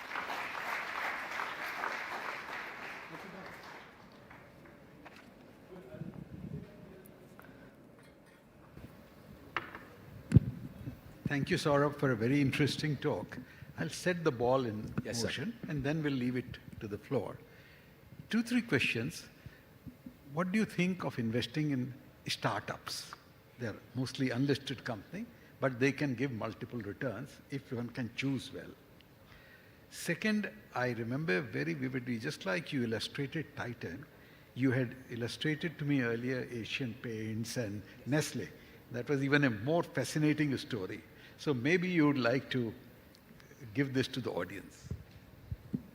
So let's address both questions together. And in fact, I think Jalan Saab is a wise man. He's deliberately given me a 2-part question which interplays with each other. So just to sort of go back to Asian Paints. Let me do Asian Paints in the interest of time. So we migrated in 2008, as I said. And when we came here, we looked at historical numbers and we realized that in the history of the planet, there's only one company that has grown top line, grown revenues at 20% for 70 years, right? And that company is Asian Paints. So we asked other people in Mumbai, we were new to the country, so we asked other people in Mumbai, what is the secret of Asian Paints' success? And they confidently told us, brand is very good and it has economies of scale. And I was also bacha, sir, I had just come here, so I thought brand, economies of scale, this sounds very clever. I also went around believing that. 2014, our house was being refurbished. And I returned home from work at 7 o'clock one evening and I asked the painter, "Kaun sa paint laga rahe ho?" And he said, "Main Dulux laga raha hu." I said, "Nahi, Asian Paints ka return on capital zyada hai, put Asian Paints." He says, "Nahi, but Dulux is the best paint." And I said, "Don't argue with me, I know the ROCE." But the painter refused. He called my wife and my wife supported the painter. She said, "Dulux hi lagayenge." So I called my colleague Rakshit, who's our consumer guru, he's our consistent compounders fund manager. He's an IIT Delhi chemical engineer. So I thought Rakshit would support me and say Asian Paints ka paint is high quality. Rakshit instead said the paint is absolutely right. The best paint in India actually is Dulux, right? Because it's ICI, right? Akzo Nobel today, ICI. And this is by far the highest quality paint. That night I couldn't go to sleep because I said this is notion that brand acha hai to doesn't stand, no? If the painter knows that sabse acha paint is Dulux, then clearly Asian Paints is a money machine for some other factor. So next morning I told my colleagues that let's get into the guts of this problem, right? Because paisa banane ka opportunity. This is how you sniff out opportunities to make lots of money, right? It took us 2 years to get to the answer. It became the book Unusual Billionaires, the strategy book that I'm referencing. And what we realized meeting around 50 people who'd worked in the company over 50 years is what Asian Paints did and the great man Champaklal Chokshi did. And this goes now, it links back to the startup question. What every great promoter in India does, every great promoter in India identifies the hardest issue to solve in his or her sector. The hardest issue. He applies his brain and says, सबसे difficult problem क्या है? And then he puts his entire might to solving the hardest problem. Because he knows if he solves the hardest problem, the entire industry is his. So back in '69, Choksi Saab said, I can't compete with ICI on paint quality. But what can I do that nobody else can? Which is, he said, I will deal with the distribution issues. Remember, paint is voluminous. It is 5,000 SKUs. Our country's infrastructure wasn't the greatest then. So he realized that the last mile of getting paint to the dukan near your house is tough. So he said, that is the problem I will master. In the year 1970, this man, Champaklal Chokshi, invested 8 crore rupees, imagine 8 crores in 1970, in buying India's first supercomputer. He hired 5 graduates from IIM Ahmedabad, his first ever recruitment from IIM Ahmedabad. We had the good fortune of meeting 3 of them. And he told them, implement the supercomputer and give me a distribution construct which, without any wholesalers, without any distributors, allows me to deliver paint to every dealer 3 to 4 times a day. And that is what Asian Paints has mastered. Today, for 150,000 dealers, they deliver 3 to 4 times a day. They deliver paint 5 lakh times a day with 3 to 4 hour intervals. Wherever you live in the country, visit your local Asian Paints dealership to watch one of the miracles of modern Indian capitalism. Every 3 hours, the truck arrives. In the next 3 hours, every drop of paint disappears from that dukan. Right? Why? Because Asian Paints predicts demand, courtesy 50 years of big data, courtesy Champaklal Choksi's genius insight. Asian Paints predicts demand with incredible accuracy. Today, if we go to their office in Bakola, they can tell us that on 19th November, in Bangalore, in Jayanagar, in the 4th block, at 3:30 p.m., this is how much magenta color will sell, right? That demand forecasting is the comparative advantage, right? Not the notions around quality and economies of scale and all that nonsense. Now, if you and I can access promoters like this in the stock market, promoters who are building dominant franchise after dominant franchise. And all you have to do is read the annual report. What is the next area Asian Paints has targeted? The entire home decor market. Paints is a $12 billion market. Asian Paints already has $5 billion of revenue. Home decor, I reckon, would be at least a $30 billion market. Right? They have targeted that very cleverly. They're already profitable in it. And again, if you read the annual report, you'll see the next layer of dominance building, whether it's for Titan in sarees, Asian Paints and home decor. If you and I can access promoters and management teams of this caliber who can compound for us at 25%, I'm not so sure my middle-class Bengali heart has the stomach for VC investing, sir. So startups, so sir's point is, startup investing. So if you think about it from first principles, every industry you and I know will be, which is every industry which is black. If you're black, you're naturally fragmented, right? If you're black, you're fragmented. So you will flip, right? You will go, first the industry will go white. And as soon as the industry goes white, Heinzify hoga, matlab consolidate hoga. So going white and consolidating are 2 parts of the same journey, right? So let's take, say, examples, right? So I'm a big Bengali Mishti fan. Bengali Mishti or Mishti from, say, C.K. Ranganathan ji's city, Tamil Mishti is utterly fragmented. Every time I land in Chennai and I look at Sri Krishna sweets, I start thinking, how can I make more money once I retire from Marcellus? Every time I land in Kolkata and I see Balaram Mollik, Radharam Mollik, my brain starts thinking, who will consolidate the Mishti industry, right? Similarly, Agarbatti, right? Similarly, education, vast industry education, right? So massive industries in our country, sir, will go from being first black to white and then it'll consolidate.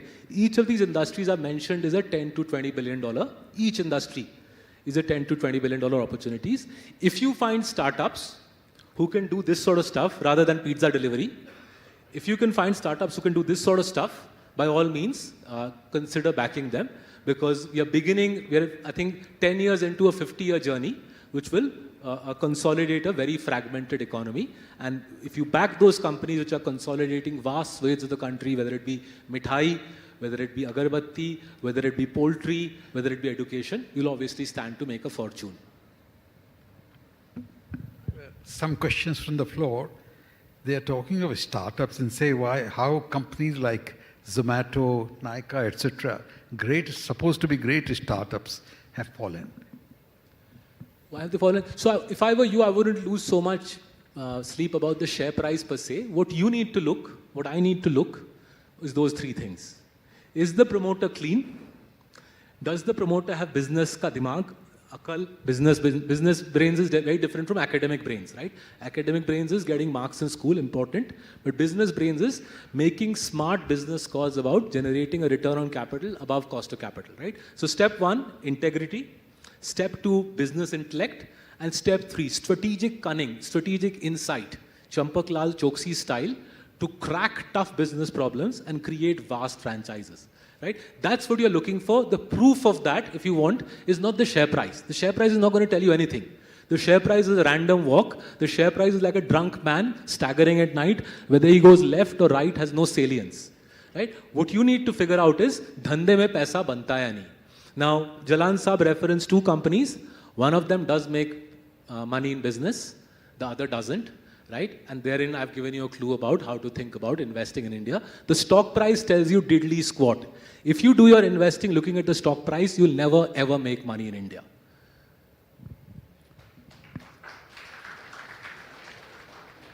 Two questions on relating to taxation. One is the taxation systems are so high that they become a hurdle to the growth of a small and medium industries.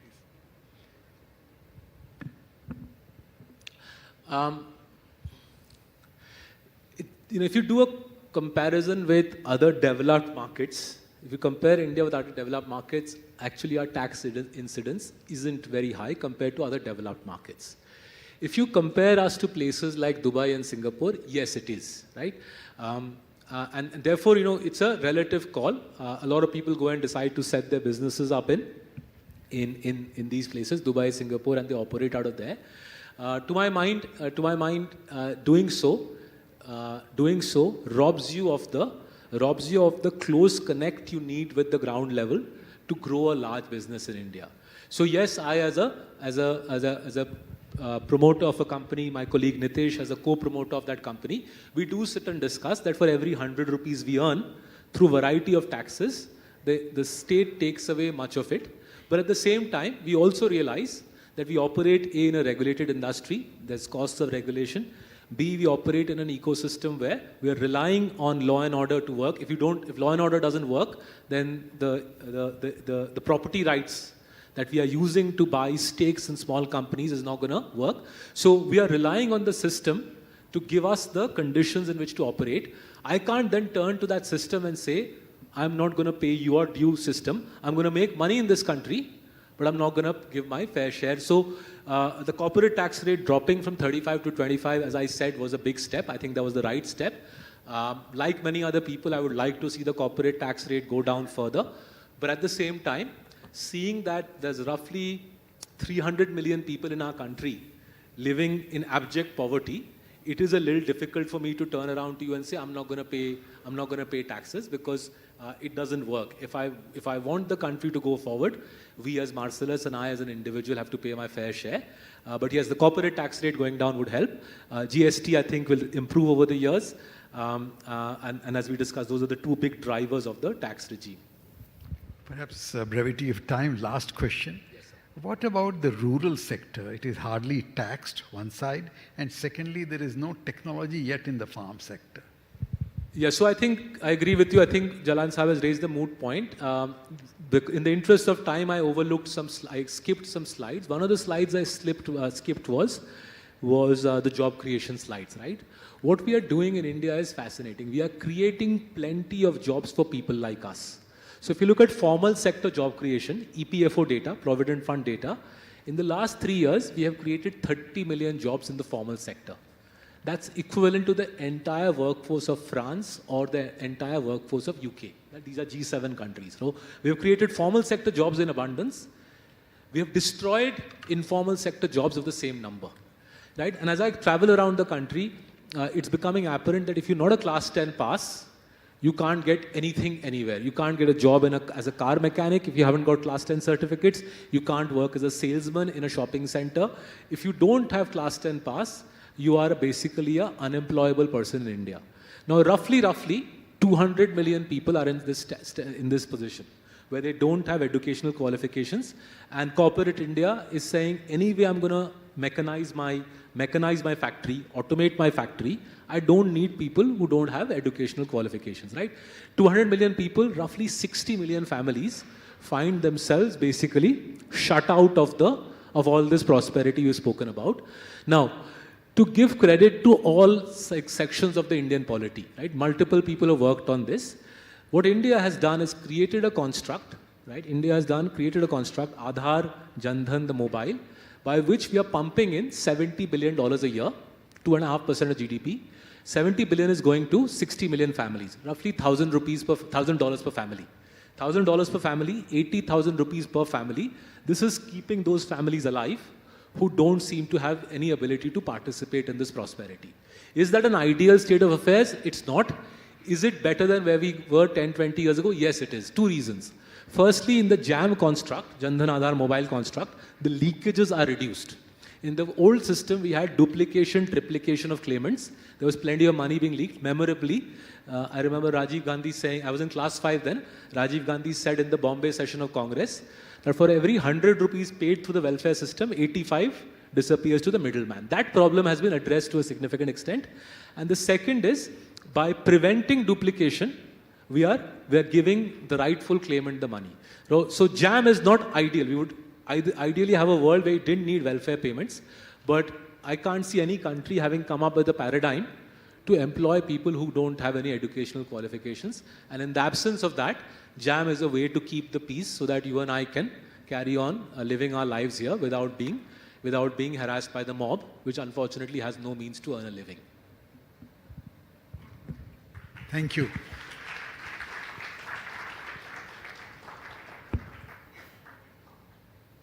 That's fine. Thank you, folks. Thank you very much.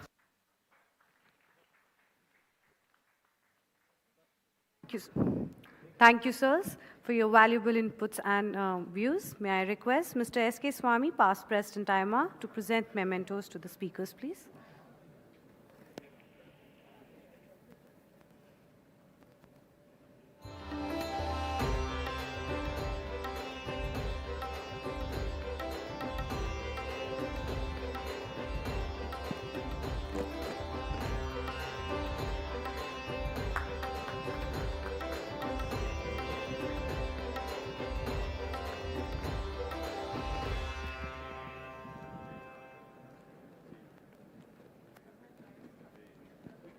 Ladies and gentlemen, we will now take a short break and shall start our next session at 4:15 p.m. sharp on India's naval revolution, becoming an ocean power. We also have the results out of this session's poll question. Reforms to centralize economic policy, regulation and governance are the way to go for economic efficiency and competitiveness. 60% of you all agree, 20% disagree, 20% can't say. We will see you again at 4:15 p.m. sharp for our next session.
And AIMA works as an overall India-wide organization for management. It has for long supported, promoted and nurtured the management movement, and it's also reached overseas to try and connect the world with India as well.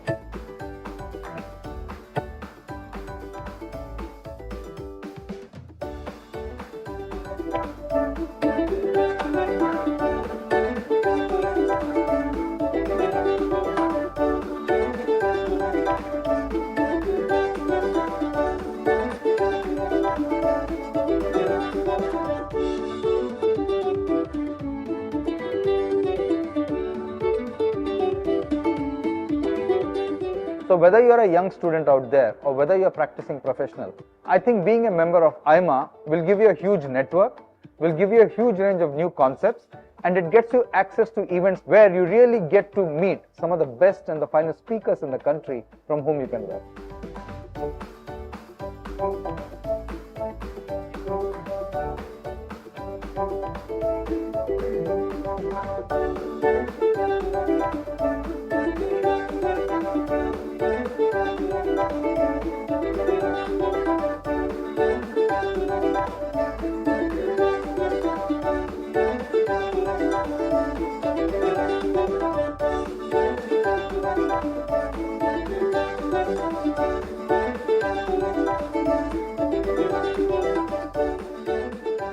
You know, every manager needs to be updated in terms of the latest techniques, the latest thinking, the latest direction.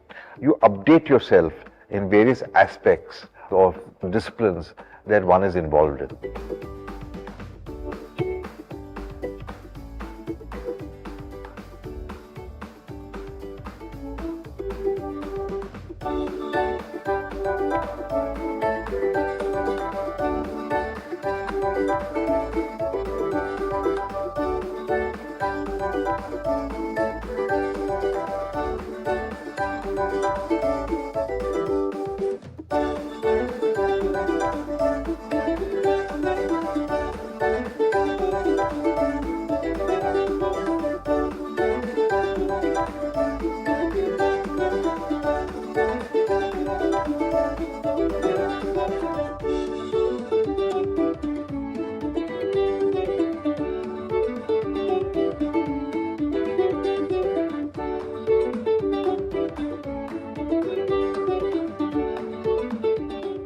Continuous skill development, continuous education is a necessity for everybody.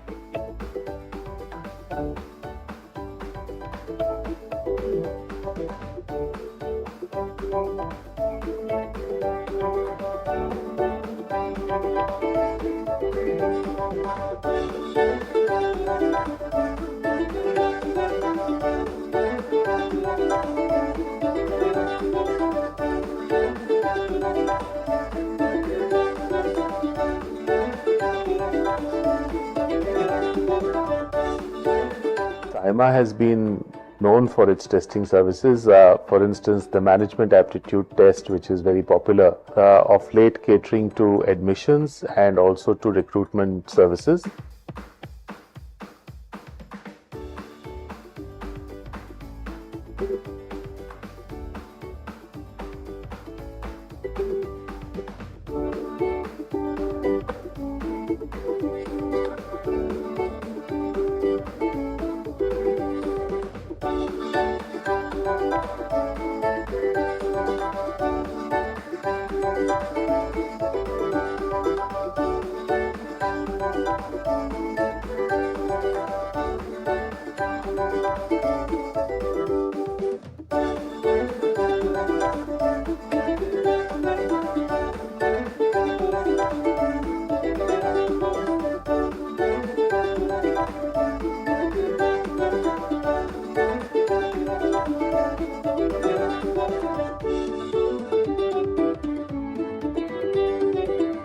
AIMA is an institution that all of us are proud of.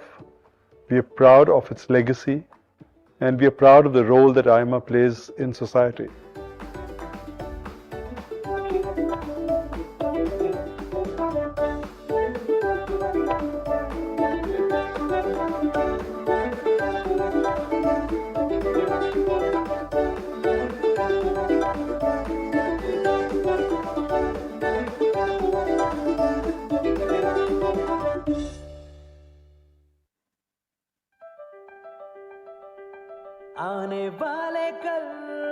Dastak हमें सुनाई देती है, नई मंजिल है जिस ओर हमें वो दिशा दिखाई देती है। नए इंडिया का नया जोश, नए इंडिया का नया जोश, नए जोश से निकल पड़े हम, आने वाला कल होगा हमारा।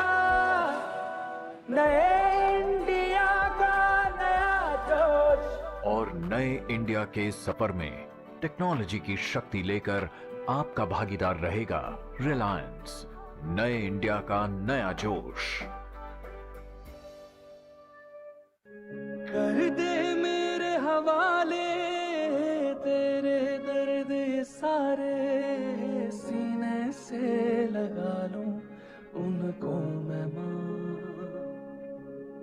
तुझ पे आँच ना आए, तू हरदम मुस्काए, कर दूंगा मैं कुर्बान खुद को ऐ मां। तेरे आंसू मैं चुरा लूं, पलकों पे मैं सजा लूं, झुकने न देंगे सर कभी तेरा। जीता रहे मेरा इंडिया, जीता रहे मेरा इंडिया, जीता रहे मेरा इंडिया, जीता रहे मेरा India.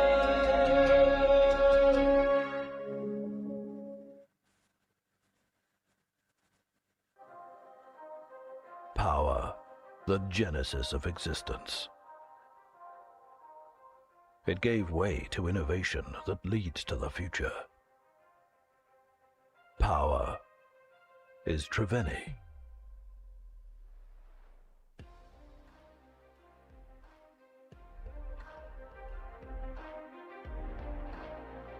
With presence in the market for over 5 decades,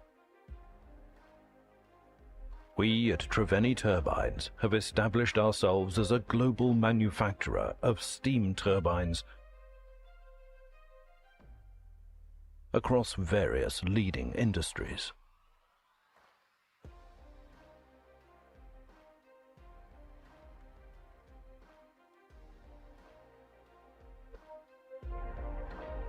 Triveni has set a new benchmark in quality and innovation with more than 5,000 installations in over 70 countries, generating over 13,000 megawatts globally.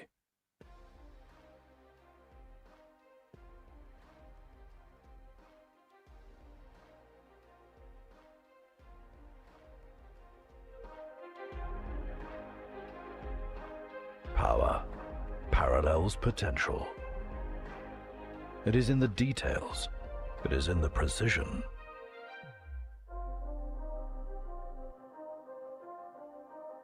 At Triveni, over 200 turbines are manufactured every year at its state-of-the-art facility, benchmarking the fastest product delivery time for its global customers.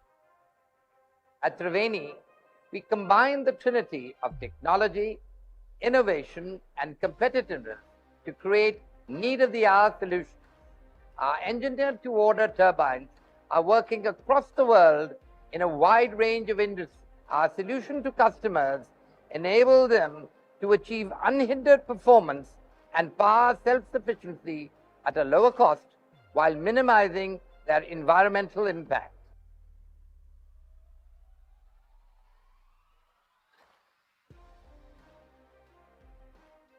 The manufactured turbines go through various precision tests and stringent quality checks to ensure that the turbine's performance, integrity are all in place while delivering outstanding quality to strengthen its customers' trust.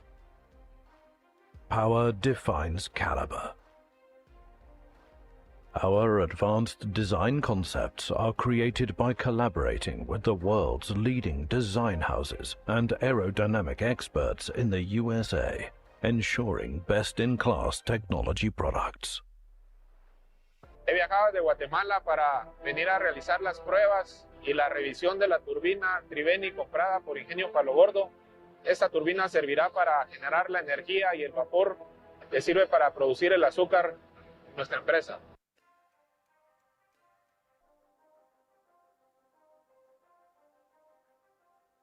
Power is never dormant. It ushers, commands, and dominates.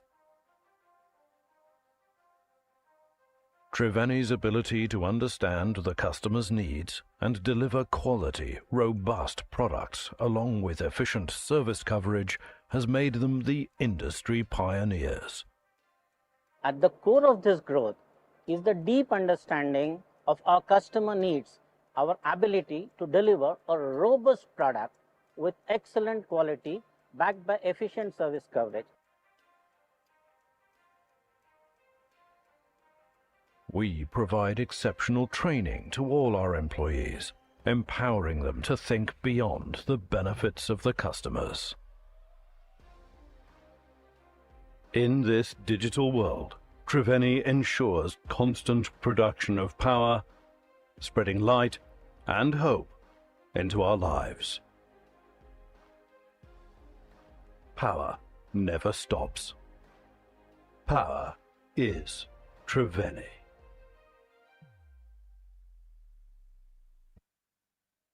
India, a country with 1.3 billion people, 4,000 cities and towns, over 6 lakh villages, have most doctors living in the cities. This leaves a huge population living in smaller towns and villages without access to quality health care. With the country within the grip of a pandemic, doctors and paramedics, even while working round the clock, could not meet the needs of the huge populace affected by the outbreak. Healthcare had to be taken to each and every home. But how? The answer was to transform access, experience and outcome through technology. Harnessing the powerful combination of technology and human ingenuity, we provided innovative care that was patient-centric. People needed access to care that was convenient, equitable and affordable when, where and how they demanded it, whether it's one-to-one, virtually or at home. To support this, our Apollo 24/7 app with Doctor on Call, Medicine on Call, testing at home, all at a tap of a button became an instant hit. The step towards humanizing technology helped the clinicians to organize and coordinate virtual consultations and remote monitoring of patients involving the family members and caregivers. We launched Coverage, the blueprint to fight COVID, an integrated multidisciplinary COVID care management program that was rolled out to drive awareness, assistance and screening along with robust treatment protocols, all by leveraging technology to provide safer person-centric experiences. Our AI-enabled COVID risk assessment tool helped over 1.4 million people across 51 countries. In anticipation of an increased need of medically supervised isolated care, Apollo launched Project Stay I, an innovative initiative to strengthen the bulwark against COVID-19 by creating isolation rooms in partnership with hotels to provide medical supervision for quarantine, freeing up the hospital beds for more critical patients. Every experience was personalized and differentiated with the launch of AI-driven health management program called Apollo Pro Health, built on the cornerstone to predict, prevent and overcome the non-communicable diseases for helping individuals take charge of their health. Better outcomes were delivered using advanced diagnostics and precision care technologies like robotics and minimal invasive procedure, ensuring shorter hospital stays and superior outcomes. This further eased out resources so that we could care for more patients. Humanizing technology for the clinical staff was interesting in its own way. Our clinical dashboard helped clinicians work smarter and communicate better. Picture archiving and communication system helped our doctors to conduct a more accurate diagnosis with chronological view of their patient's medical history. Apollo e-Access, the modern and sophisticated critical care monitoring system for anytime, anywhere care, helped us reach out to the remotest places, providing quality critical care services round the clock. Similarly, teleradiology helped faster diagnostics, provided improved and affordable consultation for patients in rural areas, with expert physicians and radiologists sitting miles away. Humanizing technology means bringing the human connection back into the core of healthcare in the midst of the pandemic. We at Apollo Hospitals ensure that millions of lives are improved across the country so that the land of vegetables, culture and health remain a healthy place.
You know, every manager needs to be updated in terms of the latest techniques, the latest thinking, the latest direction.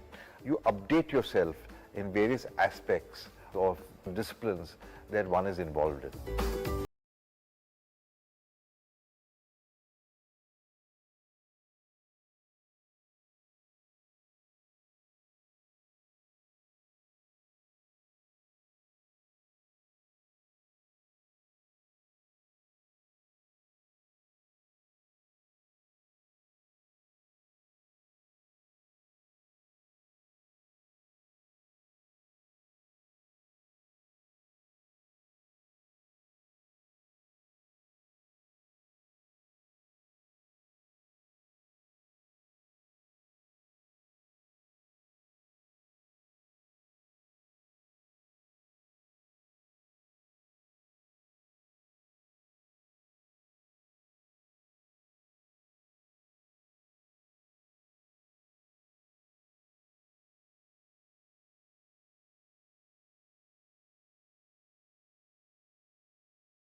AIMA has been known for its testing services. For instance, the management aptitude test, which is very popular, of late catering to admissions and also to recruitment services.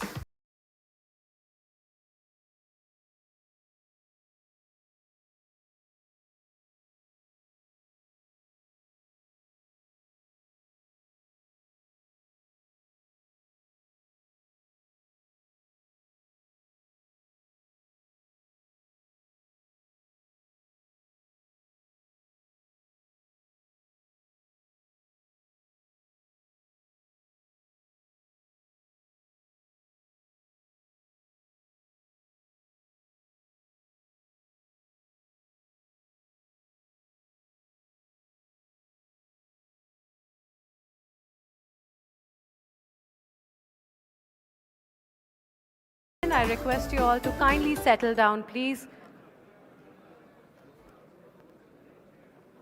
We will be shortly starting with the next session, which is on India's naval revolution becoming an ocean power.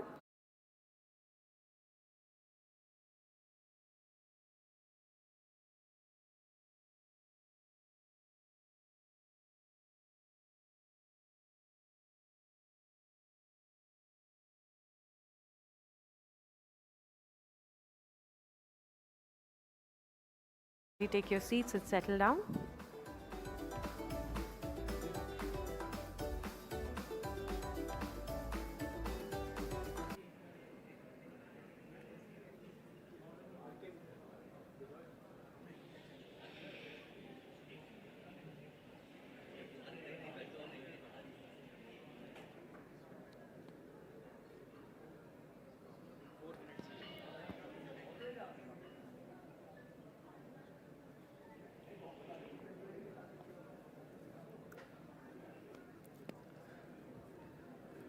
Neeraj, sir.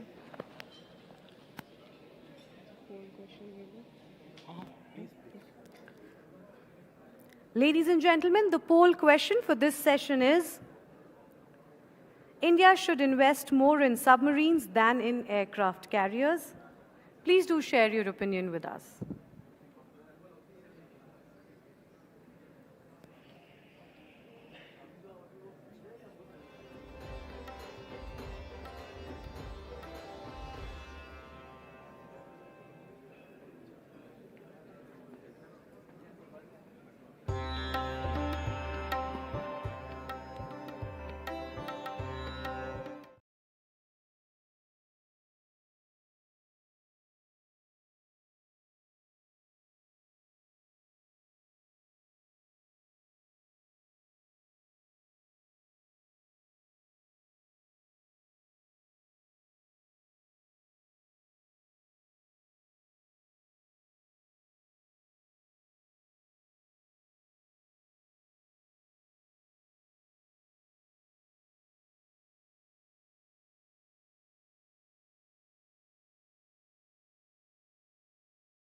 Ladies and gentlemen, please welcome with a huge round of applause Admiral R. Hari Kumar, PVSM, AVSM, VSM, ADC, Chief of the Naval Staff, in conversation with Mr. Sanjay Kirloskar, Chairman and Managing Director, Kirloskar Brothers Limited.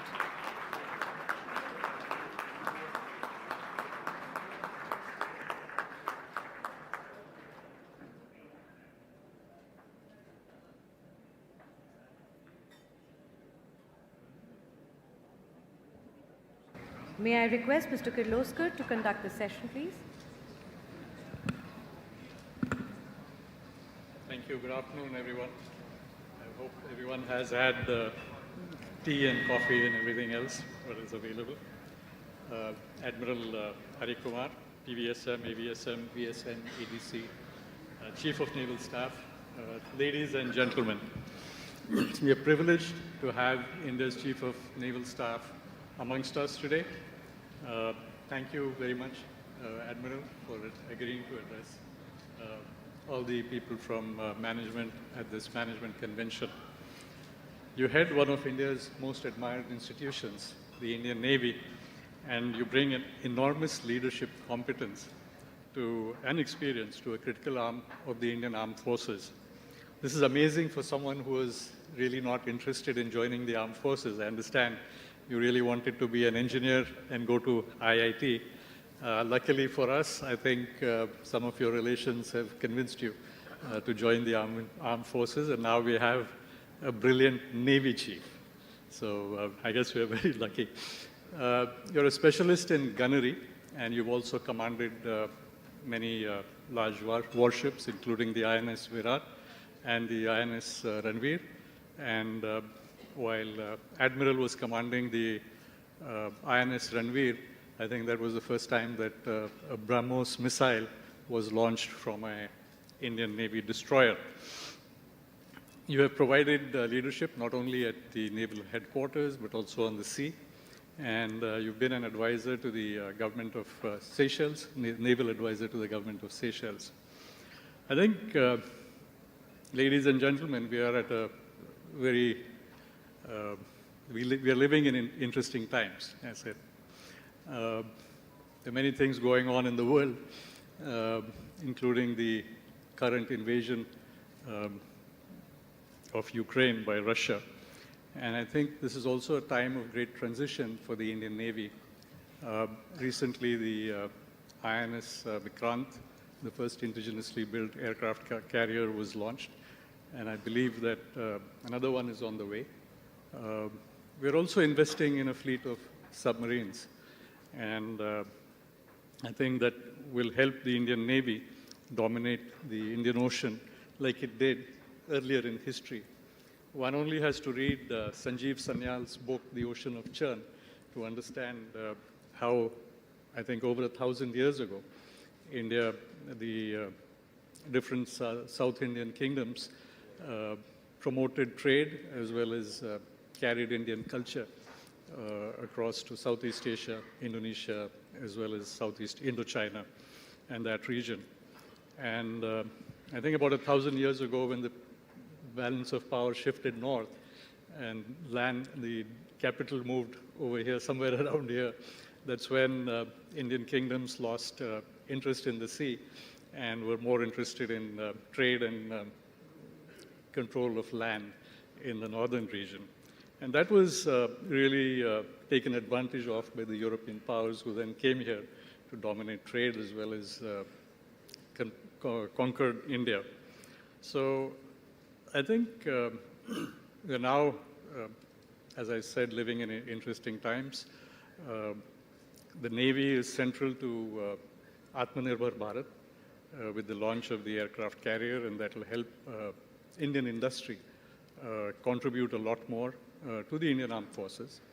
I believe that that is going to result in a lot of new technology being developed within India, and also help us become an industrial power, because as we can see, most military technologies finally find civilian uses. And that, I think, is going to be something that will change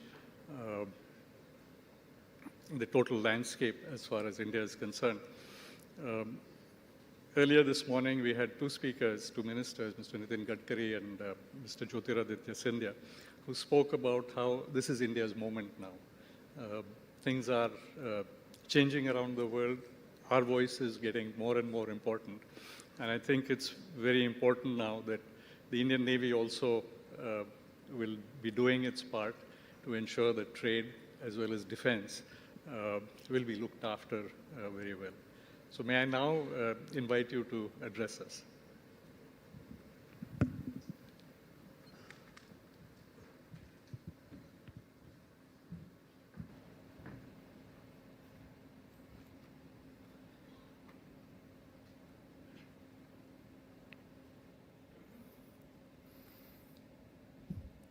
Mr. C.K. Ranganathan, President AIMA, Mr. Sanjay Kirloskar, distinguished guests, members of the media, ladies and gentlemen. It's indeed an honor and a privilege for me to deliver the keynote address for the plenary session on India's naval revolution and becoming an ocean power as part of the 49th National Management Convention, which is host to such a distinguished audience as all of you present here. At the outset, I would like to thank the All India Management Association for affording me this opportunity to share my thoughts on this topic.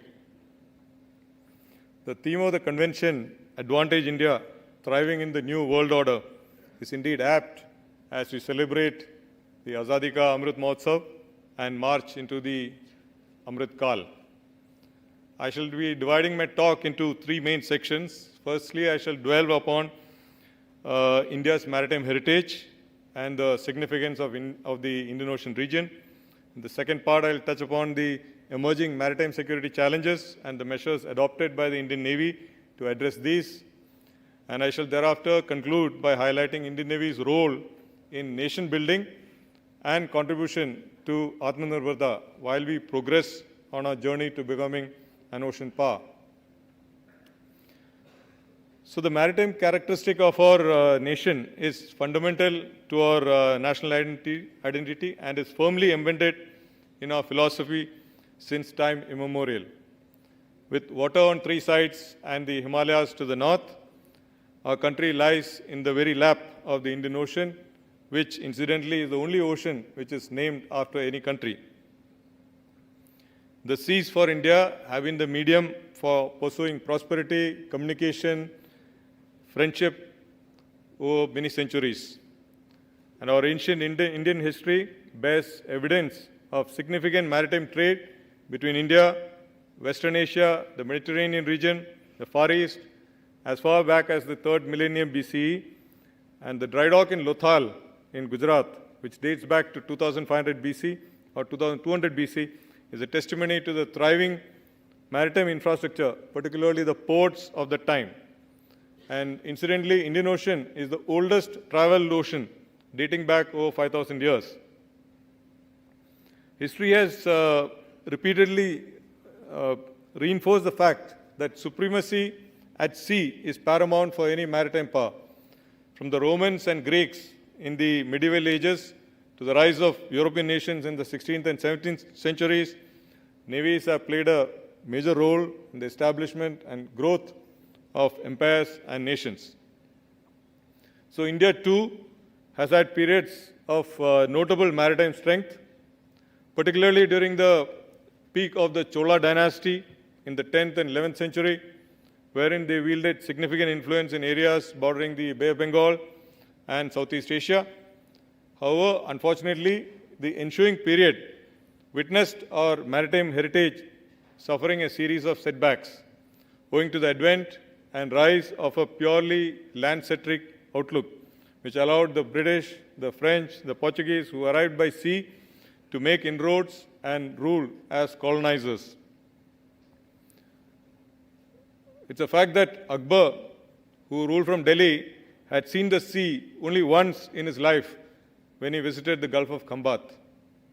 And this downturn in our maritime power sadly heralded a correspondingly low phase for the nation.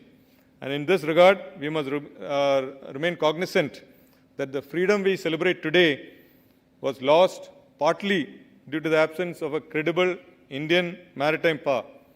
This lesson of history was aptly articulated by Sardar K. M. Panikkar when he famously said, India never lost her independence till she lost the command of the sea in the first decade of the 16th century.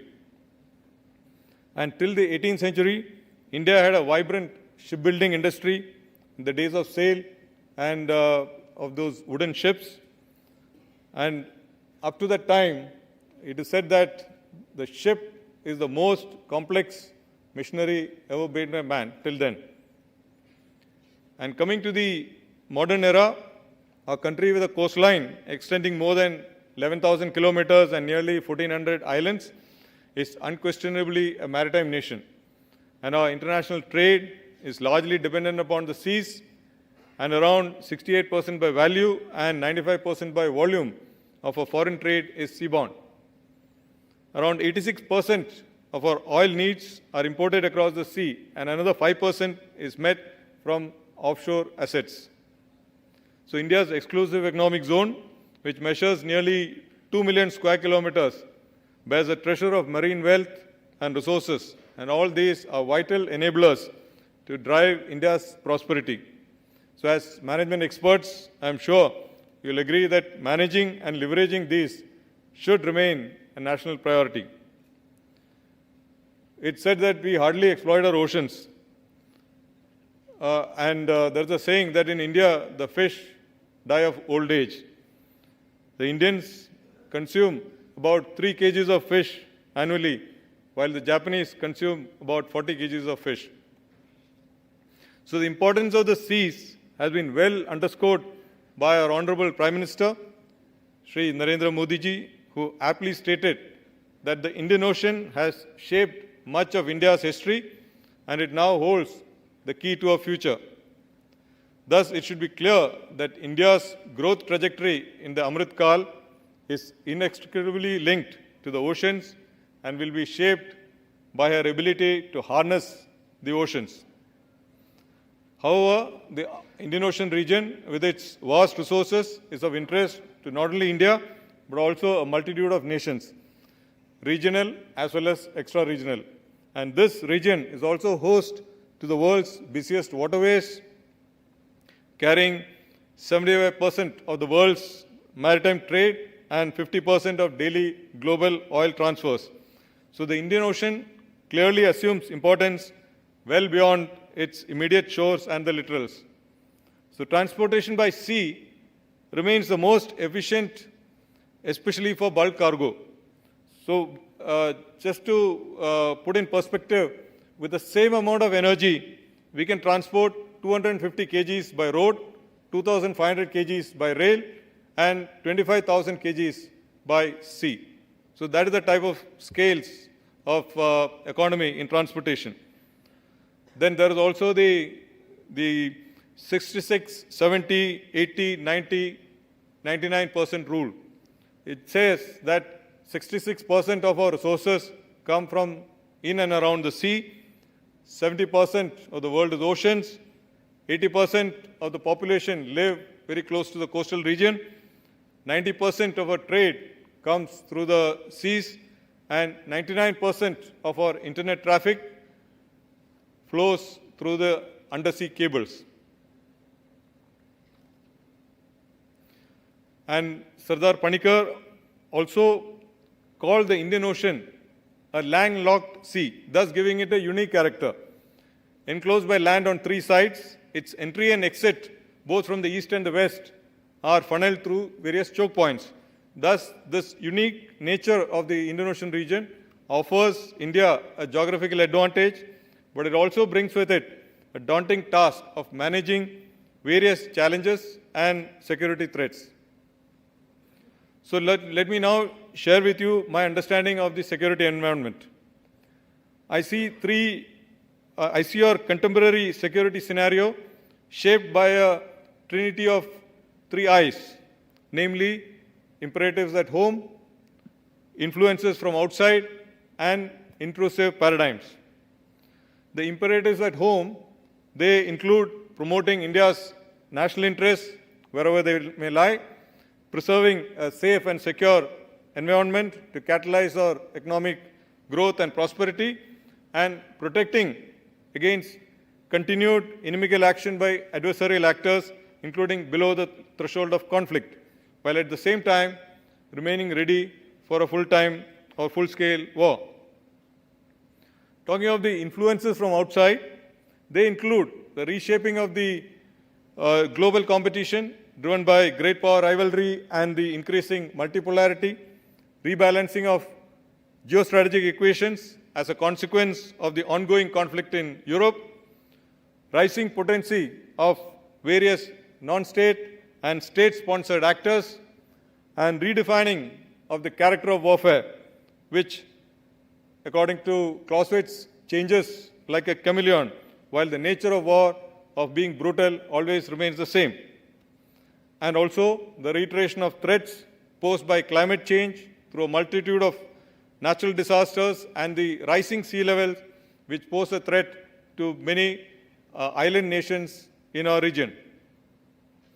And the third I is the rise of certain intrusive paradigms, which are all pervasive, all impacting, and all encompassing. So they include niche and disruptive technologies offering a wide array of options across both military as well as civil domains, the cyber domain, which is both an enabler and a vulnerability, and third, the cognitive domain and its growing weaponization, using various imaginative tools and techniques as well as targets, all happening at the speed of light. And talking of the security challenges which emanate from the security environment, while the competition is being played out on a daily basis, at times testing our limits, but without escalating into armed action, a war with potential adversaries can never be ruled out. And in this regard, China remains a formidable challenge and has increased its presence not only along our land borders, but also in the maritime domain by leveraging anti-piracy operations to normalize its naval presence in the Indian Ocean region. To our west, Pakistan, despite economic constraints, has continued its military modernization, especially its navy, which is on track to become a 50-platform force by about 2030, 2035. So while these conventional military challenges persist, terrorism remains a major security threat as it continues to evolve in shape, scale, and size. Staying one step ahead of such an invisible enemy who will constantly innovate tactics enabled by niche technologies is a challenge that persists. And apart from these diverse threats that invoke our military role, the challenges imposed by piracy, arms and drug smuggling, illegal immigration, unregulated fishing, all this invoke our constabulary role and thereby expand our responsibilities further. So we all need to understand that the wars of tomorrow will not only include the high seas, but straddle multiple domains. The battlefield will transcend physical boundaries. It will be fought on the sea, under the sea, over the seas, on land, in the air, in the information domain, in space, in the digital world, and in the cognitive domain, which is in our minds. It is amidst this trinity of I's and security challenges that national security, including maritime security, has to be ensured. So considering the nature of these challenges and the importance of the maritime domain as a prime facilitator of our economic well-being, overcoming them would need a comprehensive approach with coordinated involvement of a number of agencies. I'll now speak very briefly about how the Navy intends to deal with these challenges. So talking of the Navy's lines of effort, if I were to define Navy's approach in a simple phrase, it is to remain a combat-ready, credible, cohesive, and future-proof force. So by combat-ready, the focus is on ordnance centricity, building up capabilities and capacities to overcome the security challenges through theatre level exercises, high tempo of operations, and a singular aim of deterring, and if deterrence fails, then to win at any cost in any given conflict. So we aim to achieve this through our potent platforms, continuously evolving plans, efficient procedures, and motivated military professional personnel. In the words of Sir John Hackett, military life is about the ordered application of force under an unlimited liability. It is this unlimited liability which sets the military life or the military person quite apart from all other professions. Coming to credibility, this is being pursued through enhanced reach and sustenance, where our footprint has expanded to where our interests lie. We undertake mission-based deployments, which entails combat-ready units deployed across our areas of interest, ensuring a forward posture and being ever ready, reliable, and responsive. Or in short, we aim to be the first responder to any challenge, not just for contingencies in our country, but also in the friendly foreign states.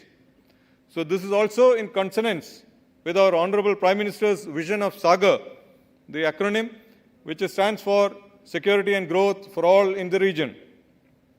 He believes that a rising tide lifts all boats, so we cannot develop on our own. We need to take all the friendly nations in our region together.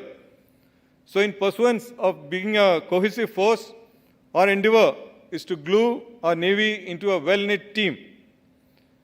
While management produces tangible things extraordinary well, as all of you present here are well aware as management gurus, it provides strong organizational structures and support. We cannot manage people into the commitment necessary to accept the risk of battle or to risk their lives in combat. For that, you require leadership. And leadership is required to convince people to accept such life-changing situations or similar social activities or social enterprises of that nature.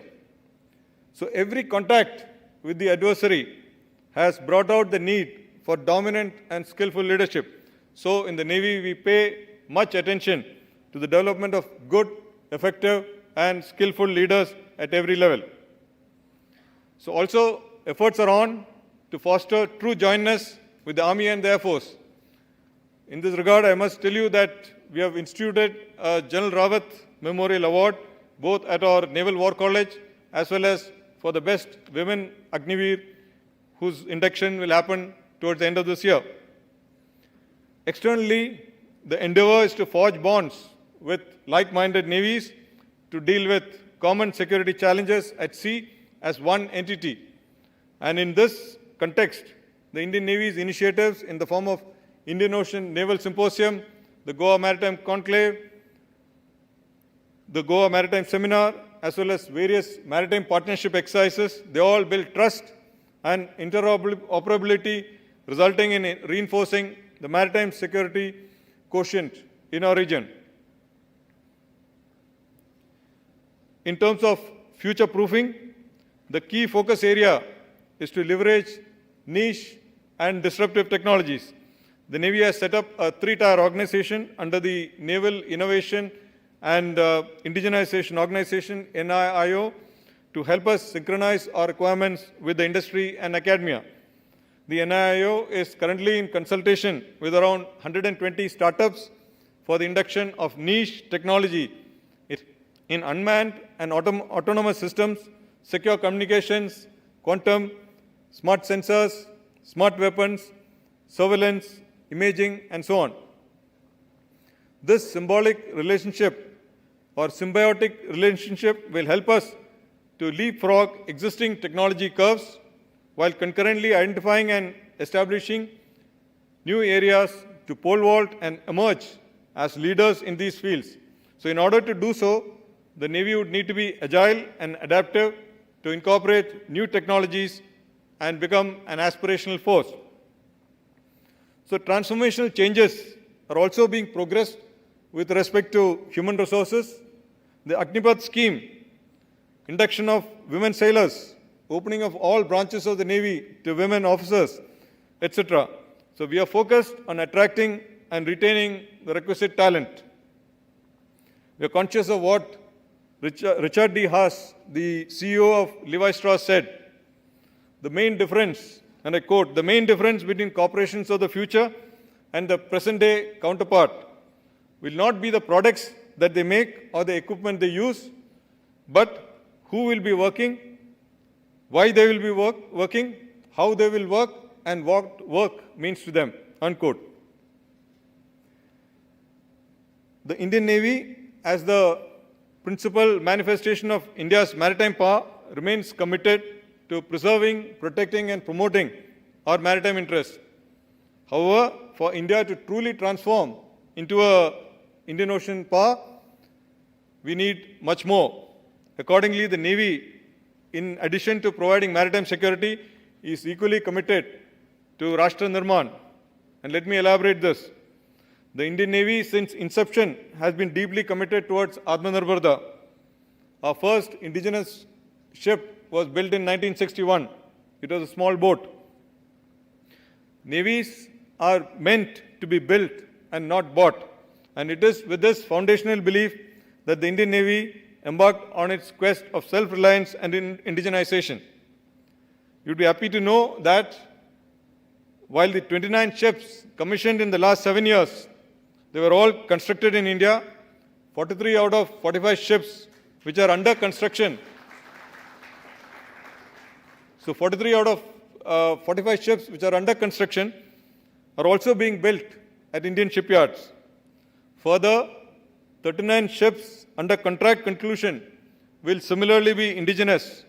And our aim is the promise we have made to our Prime Minister is to be a Navy which is fully Atmanirbhar by 2047.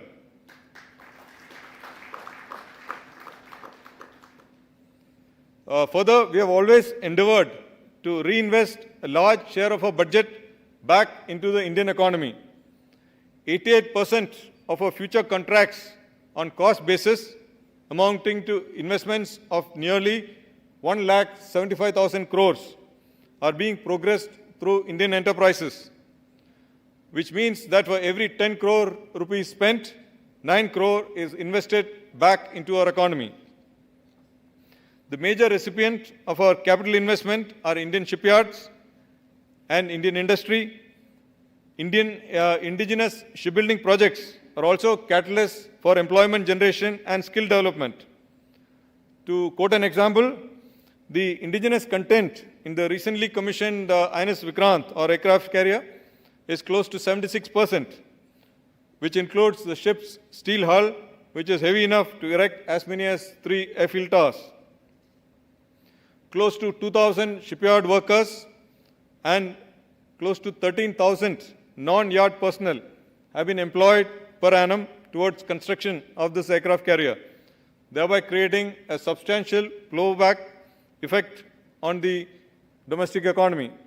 And apart from shipbuilding industry, the Navy is also focused on engaging with the MSMEs and startups towards developing niche technologies or products for the Navy. The Navy is also fully supportive of all other efforts to harness the blue economy. And we are also contributing in over 20 schemes of the Government of India, be it the Smart Cities Mission, Digital India Mission, Nari Shakti, Government E-Marketplace, Swachh Bharat, and so on. So to sum up, the Indian Navy's focus on supporting and promoting Indian shipbuilding and Indian defense industry spurs economic growth and stimulates industrial skilling. And being an Atmanirbhar Navy is the stepping stone towards being a true ocean power. Our ability to share such indigenous capabilities with friendly foreign countries would also have significant strategic outcomes, which in turn would further support our quest. So to conclude, it would not be stating the obvious to say that a strong Navy espouses a stronger nation. As India looks more to the seas for spurring economic growth, building commensurate maritime resources and naval strength are a must to ensure security and drive prosperity. It would and should translate into adequate spending on the Navy with the confidence that it will not be a traditional guns expenditure, but will include a pronounced share of the butter component as well, with the Navy reinvesting a majority of its budgeted capital back into the nation. And the assets and the capability that Navy acquires as a result will continue to protect, preserve and promote our aspirational national interests in our quest to elevate India to her rightful place of being a developed nation by 2047, in consonance with the Panch Pran articulated by our Honorable Prime Minister. So thank you for your time. Jai Hind.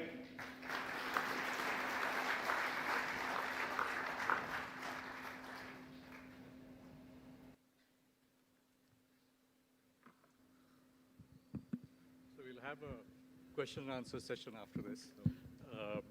I'll start with the first question, maybe the first two questions.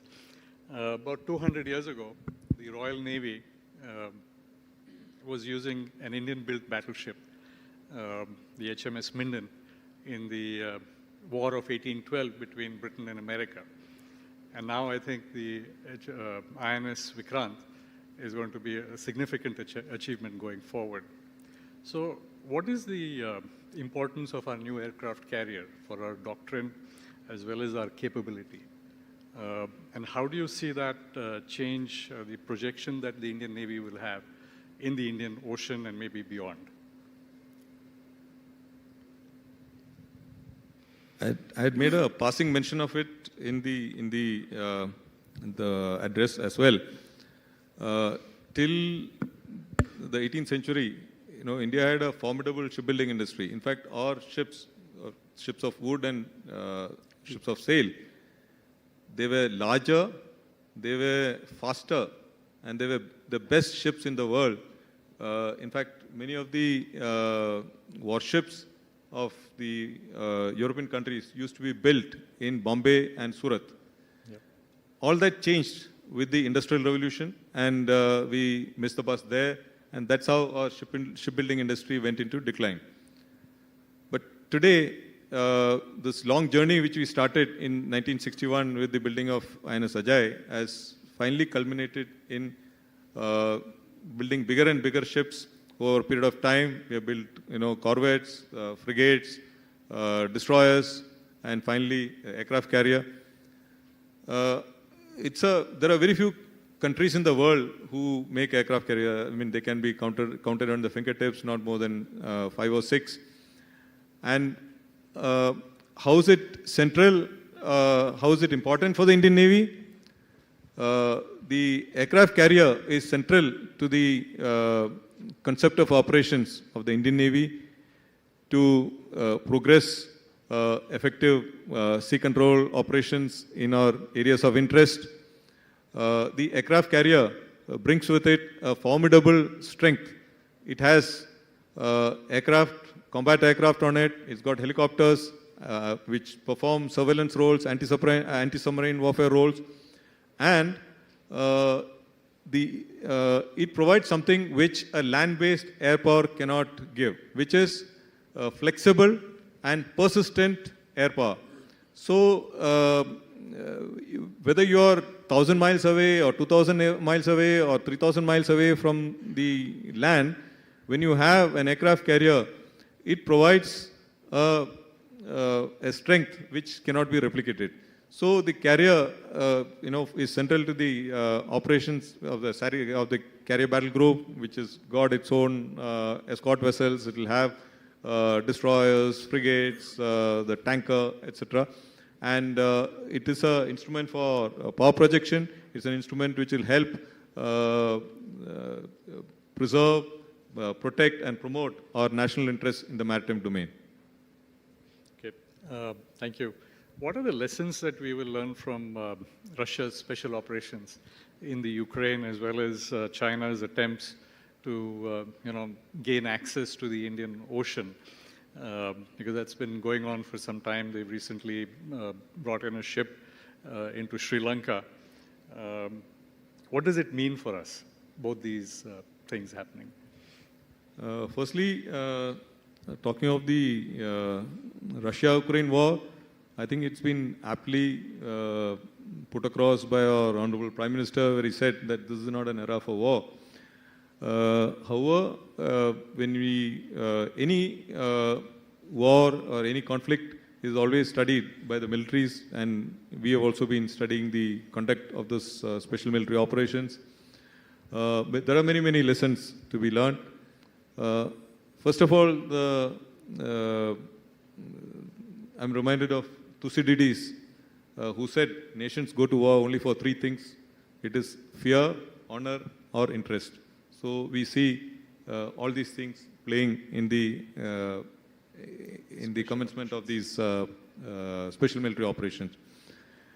Second thing is, it's much easier to start a conflict than to bring it to a conclusion. So war termination has always been a challenge, which is what is now becoming evident as well. We see, from the naval perspective, we see a blockade happening, and the resultant food grain crisis, which prevents the export of wheat. We see the use of modern technology, disruptive technology, drones, different types of precision munitions being used. We see the use of the social media, like it's now been used before, to shape opinion. So the weaponization of the cognitive domain is quite evident. So we do not know what to believe. Should we believe the Western media or what is emanating from the other side? So the shaping of opinion, the shaping of the mind, all this is happening. So there are similarly, there are lessons on logistics which we have to draw from this war. And as far as China is concerned, China has been in the Indian Ocean since 2008, which is it's come here on the using the anti-piracy operations as a reason, and since then there has been a continued presence of the Chinese Navy. Now they have a base in Djibouti. They have been involved in the development of various ports in the Indian Ocean region. You're aware of in Sri Lanka, in Myanmar, in Pakistan, in so many other countries as well. At any point of time, we have about anything between 5 to 8 Chinese Navy units, be they warships or be they Chinese research vessels, and a host of Chinese fishing vessels operating in the Indian Ocean region. So we keep a watch on them. We see how they are undertaking, their activities in the Indian Ocean region. Our capability plans and the development that we are looking at is really not based on any particular nation or a country. It is based upon our requirements to protect, preserve, and promote our national interests in the maritime domain. So that's how we structure our force. And so while structuring our capability and the force as well as developing the capability, these get factored and enable us to keep the Indian Ocean under surveillance. We do have aircraft sorties, we do have ships deployed almost 24/7 to keep an eye on the Indian Ocean region. As a follow-up question, what is your view about Soviet or Russian equipment? Because we have a lot of Russian equipment in our armed forces, not necessarily the Navy, the Army, as well as the Air Force. We have been using Russian equipment for a long time. They're quite reliable, and in fact, a major part of our weapon systems, missiles, etc., are from the original Soviet origin and then subsequently Russian origin. There have been teething issues with some of the systems, but I guess that is there in almost all of them. They have been fairly reliable. They have served a purpose, and we've been getting good support from them in terms of maintaining it and upgrading it and things like that. So some technology which we are not able to get from many other sources, they have been able to support us. So, in that sense, we've really been receiving good support from Russia over the years. Okay. So you also spoke about, and I guess you're one of the architects of the Agnipath scheme. Are you satisfied with the response to this scheme, and how do you think this scheme will change the Indian Armed Forces in the future? Yes, indeed, I've been involved with the Agnipath scheme since middle of 2020, when I was working as the Vice Chief of Defence Staff, when General Bipin Rawat was the Chief of Defence Staff. This idea had got originated then, and it took us almost 2 years to bring it to fruition and to execution. It's a great scheme. I feel it is long awaited. It should have been done many years back. In fact, there is a recommendation in the Kargil Review Committee report which said that the age profile of the armed forces need to be brought down. The average age profile at that point when they, and even today, is around 32 years. They said it must be brought down to about 25, 26 years. So, since then, the armed forces have been looking at various options as how to bring this down. But this was one of the schemes which was arrived at after extensive deliberations, extensive study of what is happening in the world, how various other military forces have structured their manpower and so on. So if you look at each of these letters in Agnipath, they probably amplify the intent. So the letter A, Agnipath, the first one, it stands for a scheme meant for Azadi or Amrit Kal scheme. Okay, it's a futuristic scheme. It's a scheme which will now serve us for the next at least 25 years. Then when you look at the next letter, G, it is a growth-oriented scheme. It provides more employment, in the sense more opportunities for serving in the military. So where we used to induct about 3,000 personnel in a year, this progressively, this number will keep increasing to 5,000, 6,000, 7,000 to nearly 9,000, nearly 3 times. So there is an opportunity for more people. Maybe they are working for shorter durations, but definitely you are getting opportunity, greater opportunity to serve in the military. So that way it's a growth-oriented scheme. Then when you talk of N, it stands for nation building, because each of these Agniveers who spend their time 4 years in the military, they get, they get great exposure to technology. They get technologically competent. They are skilled. They get certification. So it's a nation-building scheme. And then when they go out into those of them, the 75% of them who do not continue in the service, they will be joining industry or they will be joining other arms of the government. So you will have a trained, disciplined, motivated force who's ready, who's just about 22, 23 years, ready to join the industry. So it's that way. It's a nation-building scheme. Then the I in Agni, so the I stands for integration. It's a means of integrating the armed forces with the society. See, as of today, we have about a presence of, that is to say, at least one armed forces member in 656 districts out of our 756 odd districts. But the Prime Minister's vision was to have one from every block at least, so that there is a connect between the citizen and the military. So that covers that Agni. Then when you talk of P in Agnipath, so that is it's a patriotic scheme. It's trying to generate the patriotic fervor in the youth to spend some time and serve in the armed forces. Then it's an Atmanirbhar scheme. It's a scheme for the armed forces. It's a scheme made in India, made for India, made by India. It's a suitable scheme for us.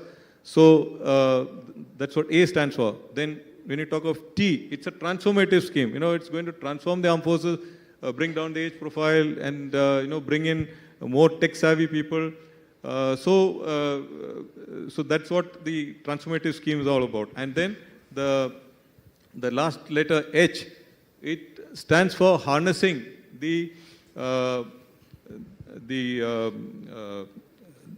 youth profile of a country in our HR management of the armed forces. So in short, this sort of brings out what the Agnipath itself stands for. Thank you, Admiral. I think we've run out of time. Being a management association, we have to finish everything on time. But thank you so much for giving us in great detail not only the history of the Indian Ocean, but the challenges before us, the importance of security of the Indian Ocean for us, for our trade, for our trade. I was very happy to hear that most of the ships that have been built in the last 7 years, you said 29 ships have been built in India, and you're going towards full Atmanirbharta by 2047. I think that will be a great day for our nation and for us in industry as well. So thank you for coming here today and addressing us and explaining the situation of the Indian Navy. Thank you very much, sir. Thank you, sirs, for an outstanding session. May I request Mr. Kevil Noria, past President AIMA, to present mementos to the speakers, please.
To make a diesel engine for us, for the Navy.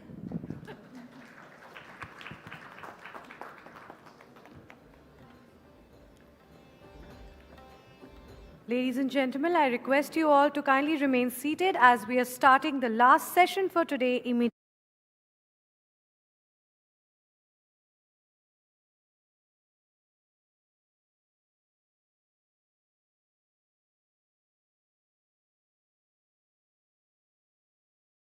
Innovation to build lasting businesses.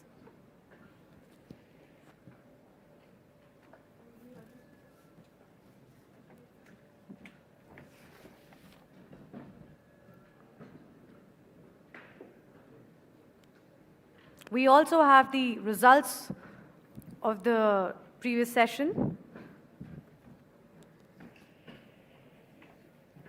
India should invest more in submarines than in aircraft carriers. 58% people feel they agree and 30% disagree, 12% say can't say.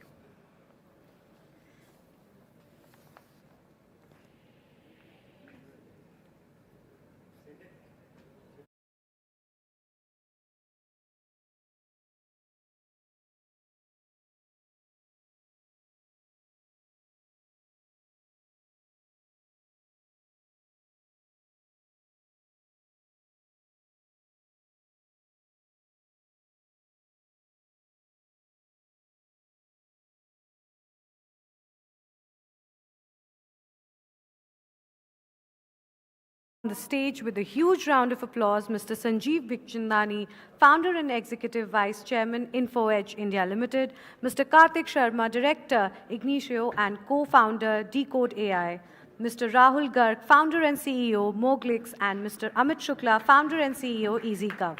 Mr. Siddarth Pai, founding partner, Chief Financial Officer and ESG Officer, 314 Capital, would be joining us digitally.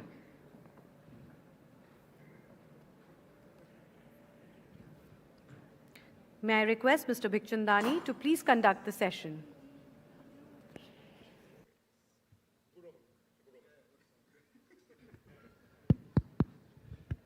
Hey, Siddarth, can you hear me? And can you see us? Yeah, we can't hear you. We can't hear you. No. Can you hear Siddarth? I can't hear Siddarth.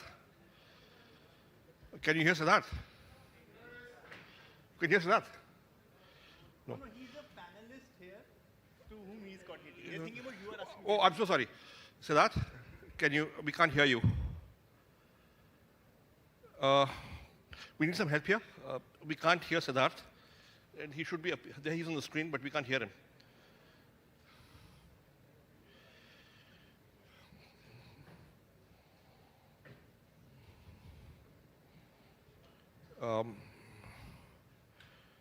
Can somebody help on this?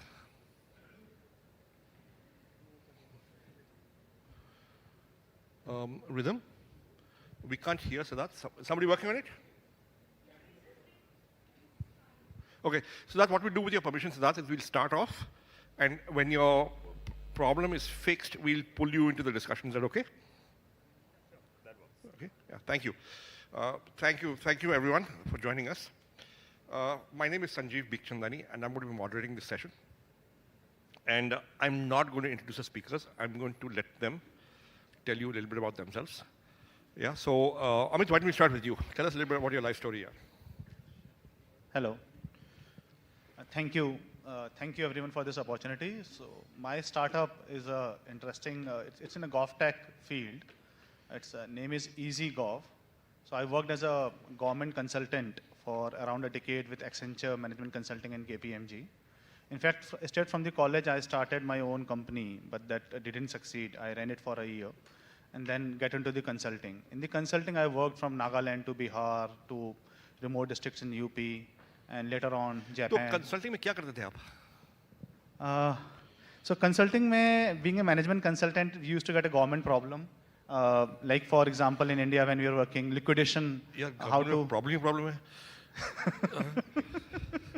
तो कौन सा problem solve किया आपने? So I would say solve करने में, I think one that is favorite to me is empowerment of Panchayati Raj institution. Okay. So that was one of the favorite, and second was never came into the life, but I was a founding consultant for NetGrid, National Intelligence Grid. Okay. That was formed post Mumbai attack. Okay. So, boss, what is the difference between being a consultant and being an entrepreneur? मतलब कि क्या फर्क लगा आपको यहाँ पे? Huge, right? So, giving a gyan versus delivering it, they are completely different game. So, I would say the difference is huge. So, which is easier? Which is easier? Obviously, consulting. Okay. Okay. Kartik, can you tell us a little bit about your life story, your background? Yeah. So, I was mostly into technology, and in technology, so just 1 second. So he is 40 years old, and you are 35. Yeah. Right. Carry on. Yeah. So when I was working in technology space, creating solutions around AI and ML, I used to have a big problem trying to get the right talent for AI because, as you know, Naukri.com पे तो सब डाल देते हैं कि I know AI, computer vision, NLP. But when you do interviews, really they don't know it. So how do you really train people for future skills? Because everybody talks about, AI, ML going to be the future, but nobody is training those people. So that's how I got into this business of Decode AI, wherein we wanted to train and upskill young people on this 21st century future skills. And then obviously we scaled it up and got acquired. So your company was a tech company which got acquired, and you're there for the next X number of months or years as an earn-out, and then you'll see what to do. And you may stay on. I would want to go deep into, because when we talk about technologies like AI, IoT, or metaverse, these are very big terms, right? But if you go deep drill into them within AI, and this is your second startup. That's right. So you are a serial entrepreneur, and maybe you'll do a third startup, possibly. We don't know. Absolutely. And you also done 2 startups and done consulting. Yeah, consulting then startup. Yeah, consulting and startup, and your startup's been acquired recently by Reliance. Yeah, Reliance Jio. Jio platform acquired us in 2019. And what exactly? So you're in EdTech. What exactly does your startup do? GovTech, so I will put it in a one line. So there, we spend 19 lakh crore every year on social protection. That means for health, housing, education, food. There is a 30% of error of exclusion. So people don't get food, people don't get house, though the taxpayer money expenditure is very high. So we try to cut down the error of exclusion without increasing the budget. That means we have to reduce the error of inclusion using artificial intelligence. So basically you help people get money from government schemes that they're entitled to. Right. We help government to find right beneficiaries and give them the benefit. Got it. Mic check, 1, 2. Got it. Rahul, what is your background, boss? So I graduated from IIT Kanpur Electronics. So I've had 3 phases of my career journey. 10 years in semiconductor industry. I was building systems, algorithms for wireless LAN, cellular phones, XDSL, voice over IP. That was the first 10 year of journey. Then 5 years spent with Google running Asia, many of the roles, business units and strategy and operations. And then 2015, I started Moglix.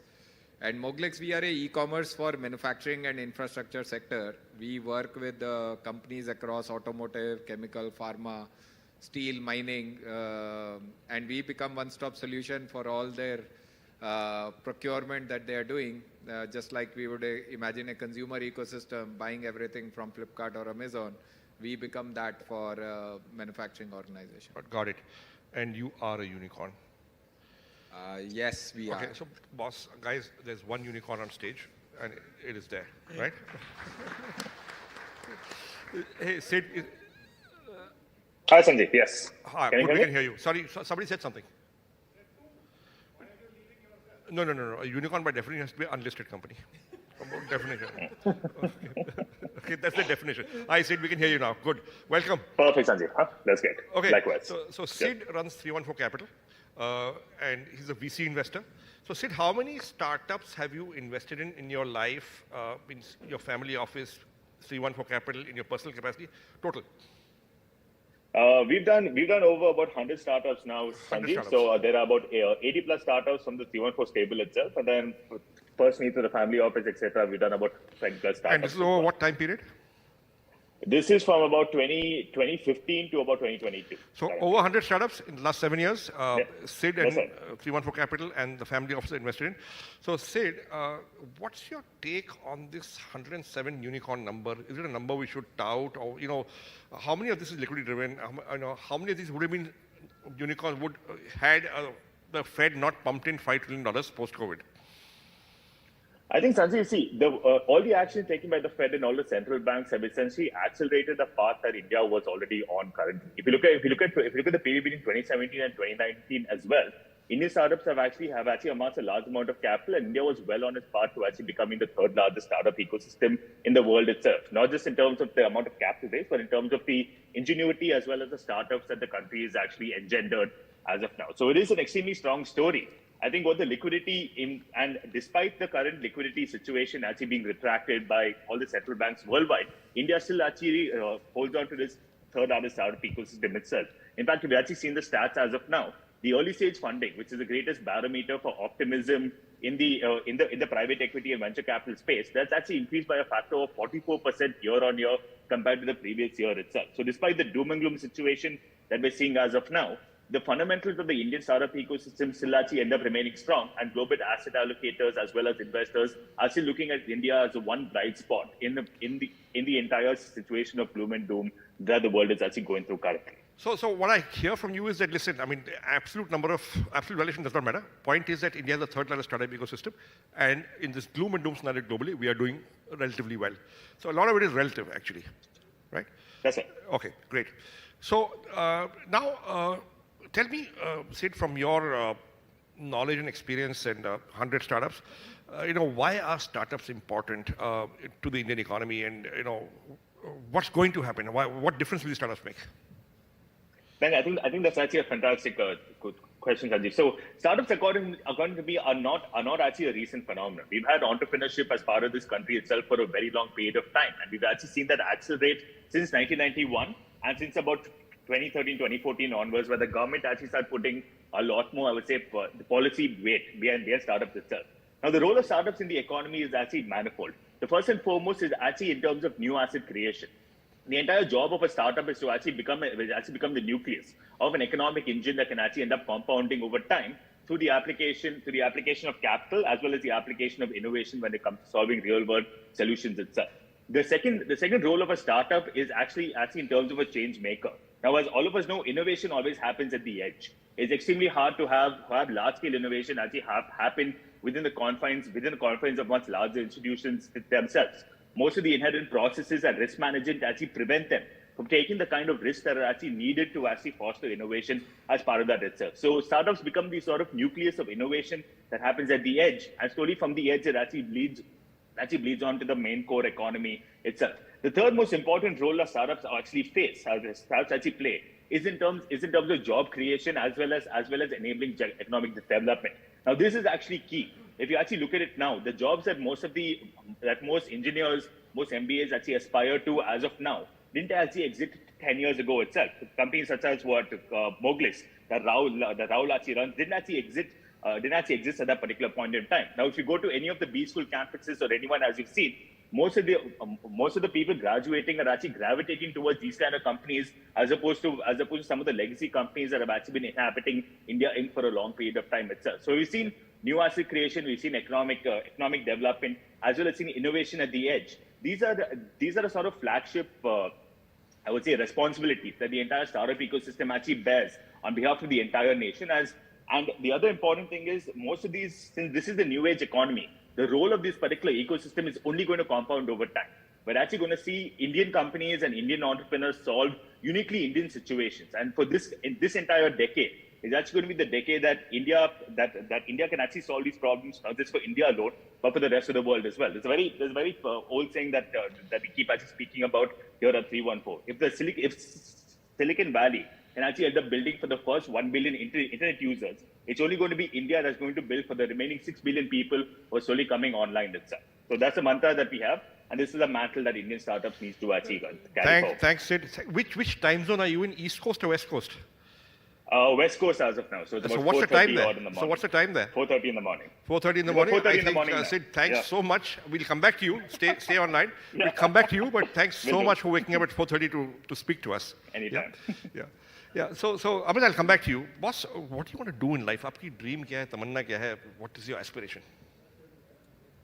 So I put like a vision of my company to make social protection family-centric and progressive. Progressive for people, progressive for economy, and progressive for nation. So you're currently working with 3 states, right? Right now we're working with 3 states. Which 3 states? So we're working with Karnataka, we're working with Tripura, and Assam. So how many people's lives do you think your solutions have made a difference to over the last N number of years? So let me put it in this way. We are also available on a MyGov, on a EasyGov. So there we empower every day 2 lakh to 1 million people every day. Every day. So 1 साल में कितने हो जाएंगे? Unique people. Unique count would be around, I think we have crossed 5 million. In a year? In a year. And you've been doing this for how many years? So I'm doing it for last 7 years. So, but the real impact has started coming in after 2019. After you got taken over by Reliance. Right, because there was a huge tech investment that was required. Okay. So, and how many people do you hope to impact 10 years from now? Yeah, so I think I would like to put up another number with the government of Karnataka. That is, we dispersed 50 crore last month to the people who really need it. And we are aiming to increase this number to somewhere around 1,500 crore in 3 to 4 months. With the government of Karnataka? With government of Karnataka. Only one state? Only one state. So if you go national, you will make a huge impact. Yeah, national expenditure on social protection is 19 lakh crore. Got it. So you are making a difference and you will make a bigger difference going forward. And so that's your aspiration? That's my aspiration. कि आपको लोगों की जिंदगी बेहतर बनानी है? गरीबों की? लोगों की जिंदगी और country श्रीलंका नहीं बननी चाहिए, वो भी important है. So we should not got overboard with social protection. So we have to put a check on that as well. Got it. And Kartik, what is your dream, your aspiration? क्या करना चाहते हो? So my aspiration is to actually democratize learning of future skills for everybody. So any average Joe on the street can also learn these future skills, because right now I did this project with Navjyoti Foundation with more than 10,000 kids, Kiran Bedi ji, that NGO she runs. And the initial thought was, oh, these category of kids can only learn basic data entry operator. They cannot learn AI/ML. Those are very advanced skills. We proved that wrong over 1 year. So how did you teach them AI/ML? क्या कराया आपने? So we teach them basic concepts like supervised learning, unsupervised learning, how basic data. And what is the background of these children? So these children, most of them have only one device at home. They haven't used computer. Which is shared by the whole family? Yes. Okay. So we taught them in a simple DIY format. We created the entire platform in Hindi for them, so that they can learn Python libraries and everything in Hindi. We created an environment for them in Hindi. Okay. In which they can combine. Now, how will these skills be useful to them in life? So right now, if you see most of the job opportunities, like people are saying that for skills like AI, India will again be the back office of the world, where the entire data labeling for supervised learning will happen in India, tagging will happen in India, iteration and test train data, everything will happen in India. So we need people who can do that.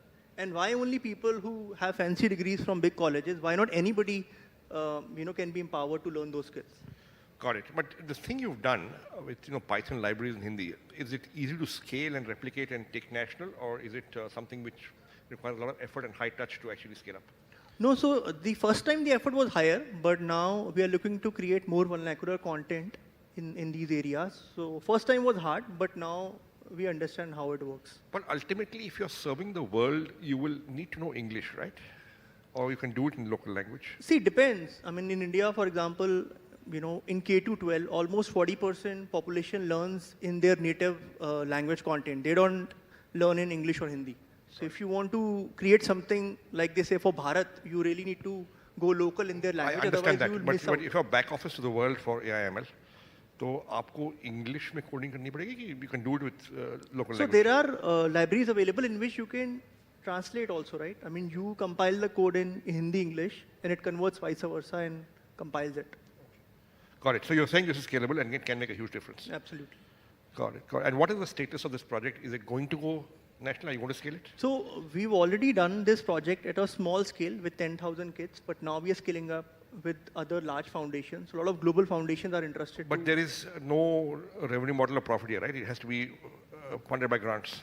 No, so, absolutely. So this is not the only thing we do, but the idea is we work with schools also, directly B2C customers as well.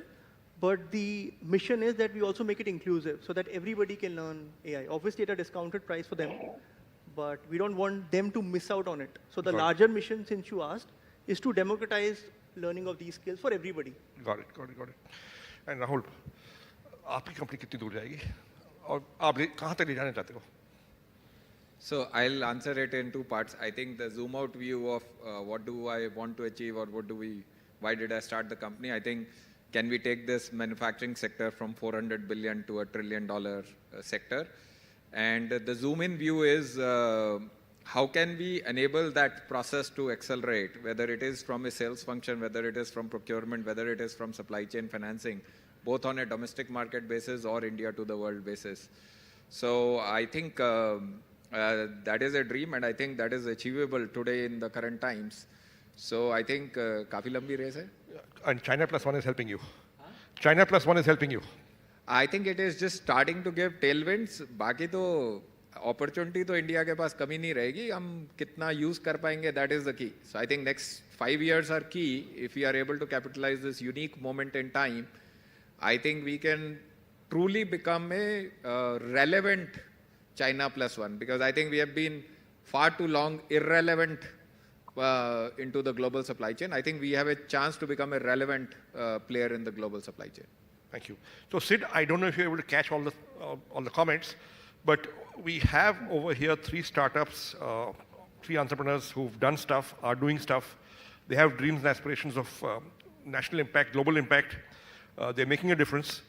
But to enable them and other startups and other entrepreneurs, what are the policy measures that need to change, if any? What are the things the government can do to facilitate this going forward, according to you? I think that's actually a fantastic question, Sanjeev. I would actually like to break this into 2 parts. One is in terms of actually enabling startups to truly actually go global. The second part is in terms of actually increasing the amount of rupee capital that ends up actually playing in this entire space itself. Now, for Indian startups to actually go truly global, we need to reduce the sort of friction elements that exist within the ecosystem itself, especially from a regulatory perspective. That actually causes, number one, a number of our companies to actually leave the shores of India and go to, let's say, the US when it comes to SaaS, to Singapore or any of these other nations to actually for fintech, e-commerce, and all these other roles itself. The most important elements that I actually see over there are making sure that they're actually placed on the equal footing compared to their counterparts globally itself. Now, India is actually unique in terms of a startup ecosystem, wherein all our entrepreneurs and our startups from day one actually need to start competing on a global scale itself. China is actually unique in the sense that it gatekeeps the number of companies that end up actually entering the country itself. So it allows time for homegrown heroes such as Alibaba, Baidu, Tencent, ByteDance, etc., to actually incubate within the country, become fairly large, and then to actually go overseas. Whereas you look at the US, the entire complex between venture capital, between industry, between academia and government is actually a fairly well-known nexus as of now. And because of the large amount of capital that's actually available, the ability for them to actually amass capital and then to actually go on to conquer Europe, go on to conquer Latin America, and then make an India play as well is actually extremely strong. Whereas India, you're actually competing from day one against the likes of your Google, your Amazon, your Facebook, and all these other companies itself, all these other global giants.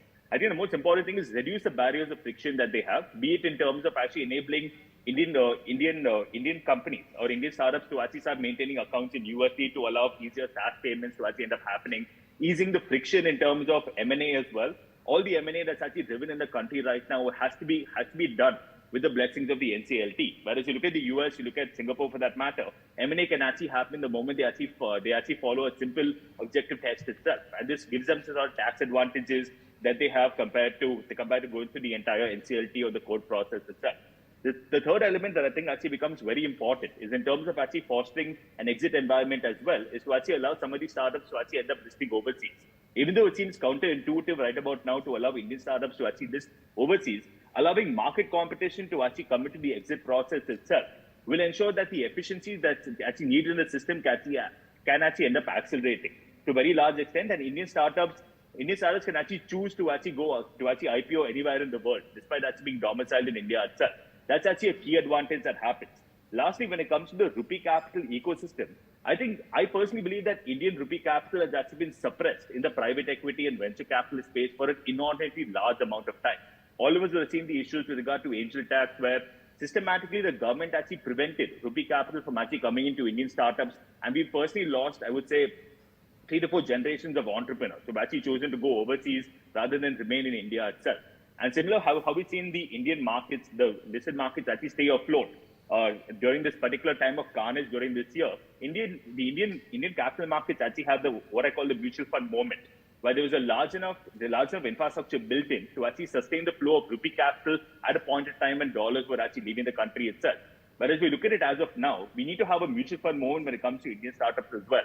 Such that during a time as what we're going through as of now, where global allocation, where liquidity is actually being sucked out of the entire ecosystem, dollars are actually choosing to go back to the US as opposed to being invested into emerging markets like India, we actually need rupee capital to actually come back in and to actually plug that particular gap itself. For this, the entire alternative investment fund structure, it's a fantastic set of regulations by SEBI, but the appurtenant parts that actually exist in terms of taxation, in terms of ease of operations, etc., needs to actually come in, such that institutional flow of capital can actually start coming to Indian startups. And the moment that happens, we have a strong enough ecosystem for us to actually start compounding internally. And that is truly the way in which India can actually become Atmanirbhar. It's not just in terms of ecosystem, in terms of startup ecosystem, but also in terms of rupee capital participation as well. If that actually happens, this can actually become India's decade itself. And India can actually deliver upon the long-standing promise that it's actually beholden to the rest of the world itself. So if I were to summarize what you said, there's a whole bunch of stuff around policy, regulation, rules, which are going to impact capital flows, especially from India, within India, right? Which can make a huge difference. If the government takes cognizance of this, then it can give a further impetus to the startup movement in India. Yeah?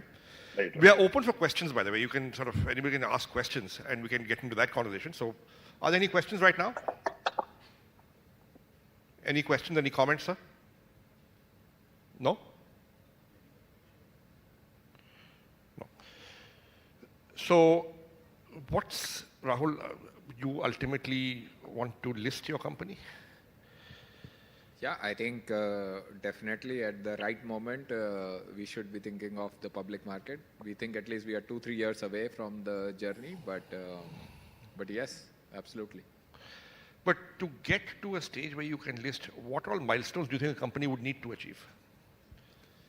I think there are two things that we are firstly only 6 years since launch. A typical what we have seen, and maybe we shouldn't define based on only past, but most companies in India have taken 10 to 15 years to go public because both from your operations excellence perspective, profitability, balance sheet, all of those, it takes at least 10 years, I believe, to build particularly operations or e-commerce kind of companies. So I would say the two milestones in my mind that is important is we are still experimenting a lot, innovating a lot, both in India as well as international expansion. So we need to get to a certain stage of predictability on a quarterly basis as a public company, which is a fiduciary responsibility as a CEO if you want to be a public company. And the second, I would say, we would want to list post becoming profitable. We are still burning money. We burn a very small amount of money, but in the next 12 to 15 months, we should be break even, and it starts the journey of thinking about going public. And you would prefer to list overseas or in India? I think it's an interesting debate. Right now, I'm so much focused on building the company. We haven't spent enough mind share to think about it. I think I find both India and US public markets are very interesting. Today we are 90% plus India focused company, but we start to have international roots, both in terms of markets. So I think depending on where the tilt is, if we are continue to be majority India focused, then probably list in India. I think India still doesn't allow dual listing, which could have been a fantastic other... No, actually India does allow dual listing. It's just that, I mean, you can't, it's very hard to list at the same time. Yeah. Okay, in two places, from an execution perspective. So technically it allows it.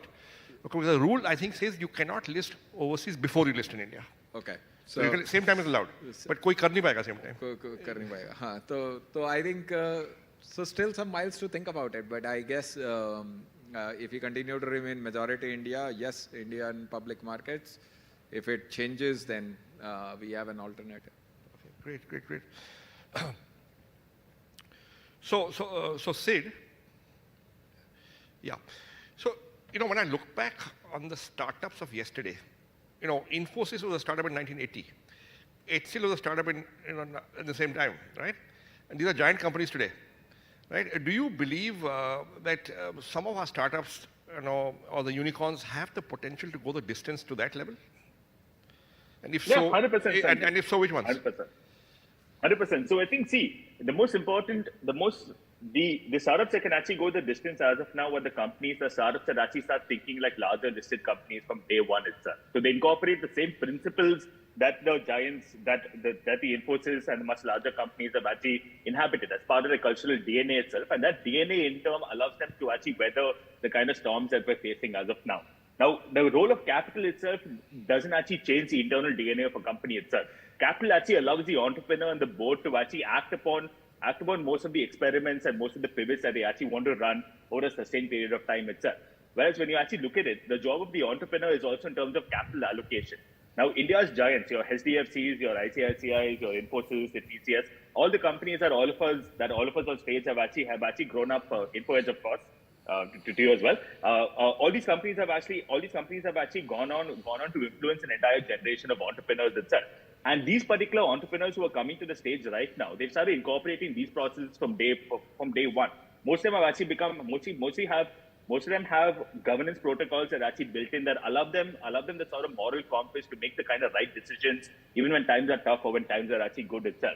Most of these companies have actually chosen not to actually look at, not to actually prioritize short-term game over I would say, long-term sustainability of the enterprise itself. Now, these companies, a large number of Indian startups aren't profitable as of now. But profitability for the entire previous decade, where growth was actually at a premium and the cost of capital was hideously low for a long and sustained period of time, it actually allowed a large number of these companies to actually end up prioritizing growth as opposed to profitability itself. But now that we've actually seen the shift happen, the shift to profitability is something that's actually top of mind of everyone right now. And the true promise of tech in terms of actually expanding margins and to actually compress the cost of delivering services is something that we're actually going to see manifest over the next 3 to 4 years itself.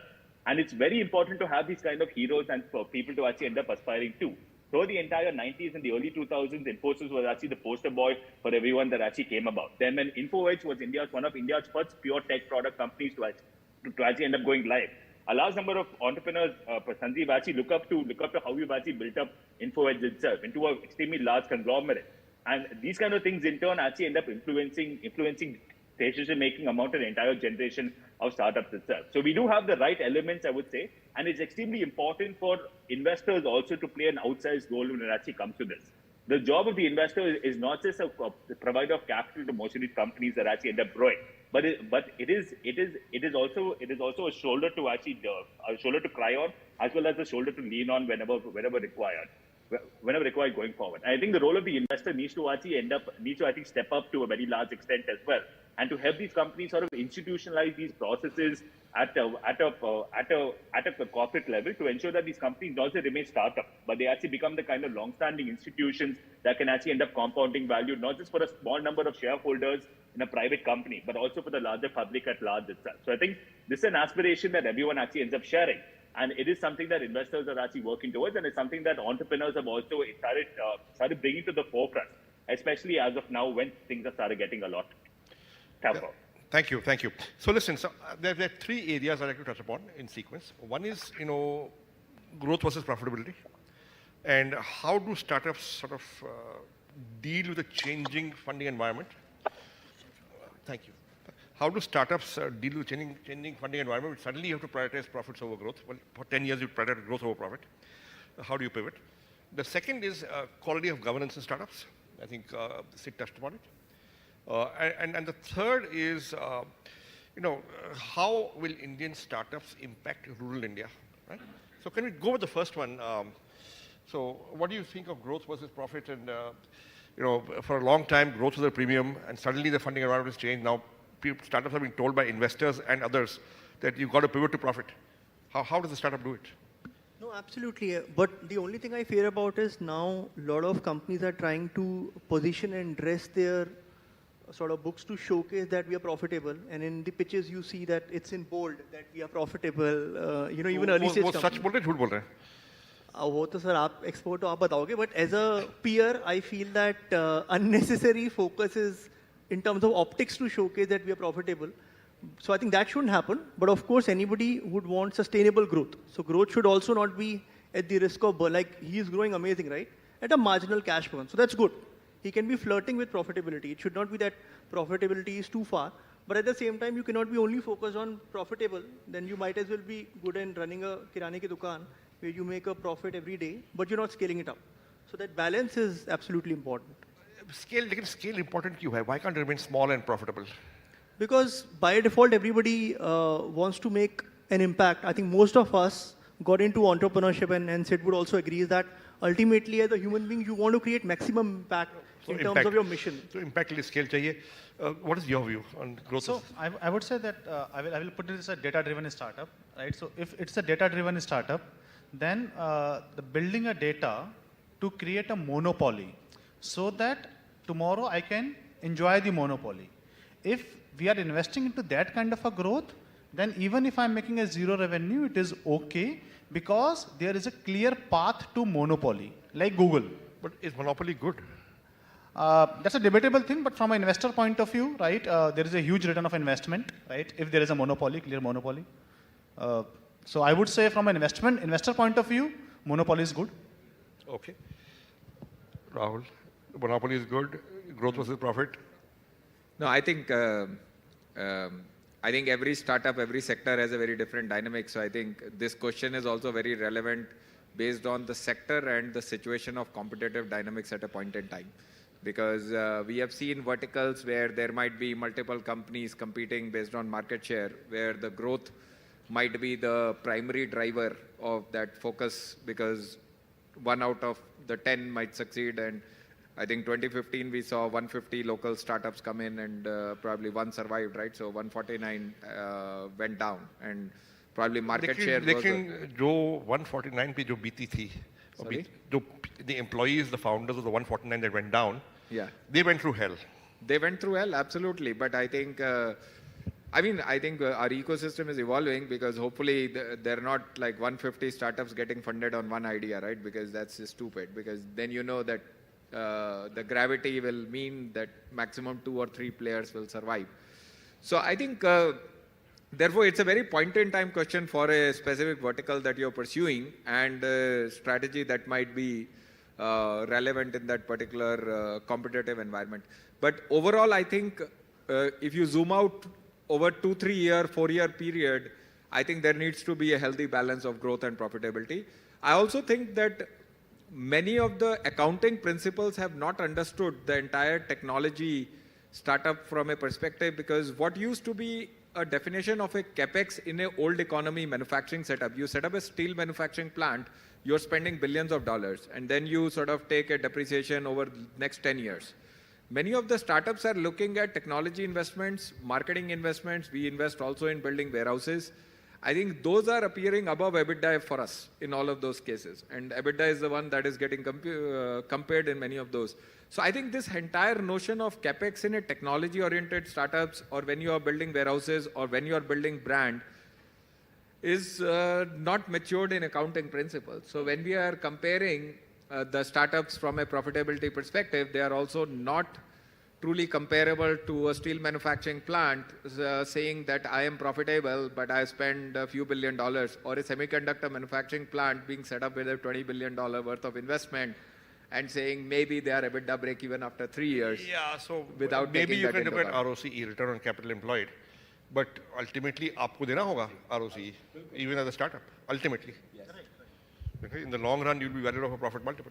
So then I feel actually the far more relevant question is the ROCE metric than the EBITDA loan metric that we have been used to sort of looking at. Okay, now coming to the next point. I've got 4 questions. I'll just come to those, but or maybe we can do one of those questions first, then come to the next point. So, Sid, I'll direct this question at you. On that part, see, I think the most important thing in the debate between profitability and growth is actually in terms of context itself. Now, no company can actually end up growing large unless the strong fundamentals of profitability actually end up existing itself. But all of us, as to the point Rahul actually said, always need to acknowledge the fact that profits also are basically a balancing entry in terms of accounts itself. I think everyone on stage and everyone over here can also end up saying, if then most of the companies, if they want to turn profitable, to the point that Kartik actually said, they end up going to a fairly smart chart accountant or someone who can actually end up working wonders on your financial statements. So for you to end up looking profitable on paper, and even the entire banking industry, mind you, has actually suffered from this profitability driven by Excel models as opposed to profitability driven by reality itself. And startups have unfortunately faced the harder brunt of that entire piece. I don't think you speak to any entrepreneur in the planet, for that matter, who says that they don't actually want to become profitable. I think the question for them is actually when. The burden of a startup is to actually compress the corporate life cycle of about 20-30 years within a span of 7 to 8 years itself. And adding profitability from day one into the mix places an undue burden upon them itself. Now, most of these companies need to have strong fundamentals that allow them to actually go profitable over time. And because of the rapid rate of reinvestment back into the business, most of that ends up actually going as OPEX instead of CAPEX, to the point that Rahul actually mentioned. This is why most of the balance sheets end up actually looking red as opposed to being in the black. So I think even if the accounting paradigm doesn't actually change, within the current paradigm itself, there are actually enough elements for people to see whether business can actually become sustainable or not. Because rather than looking at profits, the ability for tech companies and startups as of today to end up generating cash is actually huge. So long as that core cash generation ability actually exists, profitability is something that will actually end up following as a function of time. And the moment there are actually sacrifices on growth, the kind of 100-200% growth year on year that we end up actually, the startups and investors end up actually demanding, the moment we see that actually end up maturing over time, the profitability, the reinvestment in the business actually ends up reducing, and then the profitability ends up actually coming to scale itself. And I'm actually glad to see that even in the IPO conversations now, I think the IPOs of the last couple of years prove that the Indian markets can actually reward growth, even though some of these companies are not actually profitable.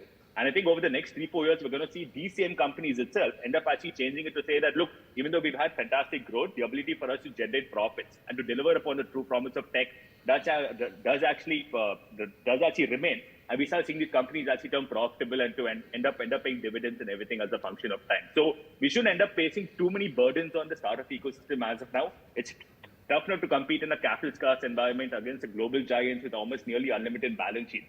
Now, if we want to start comparing them, if everyone wants to have having growth as well as profitability within the mix itself, it's an optimization problem that can't actually end up getting solved. So we need to have a little more patience, judge these companies on the ability to actually end up generating cash, and to give them enough time for that profitability, for the inherent profitability in the business model to actually start coming to the forefront itself. So if I were to summarize what you said, be patient, give them time.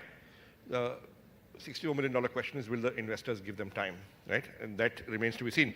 But you know what? I've got a bunch of questions here. We'll do one question. So I don't know, maybe Sid, you can address this.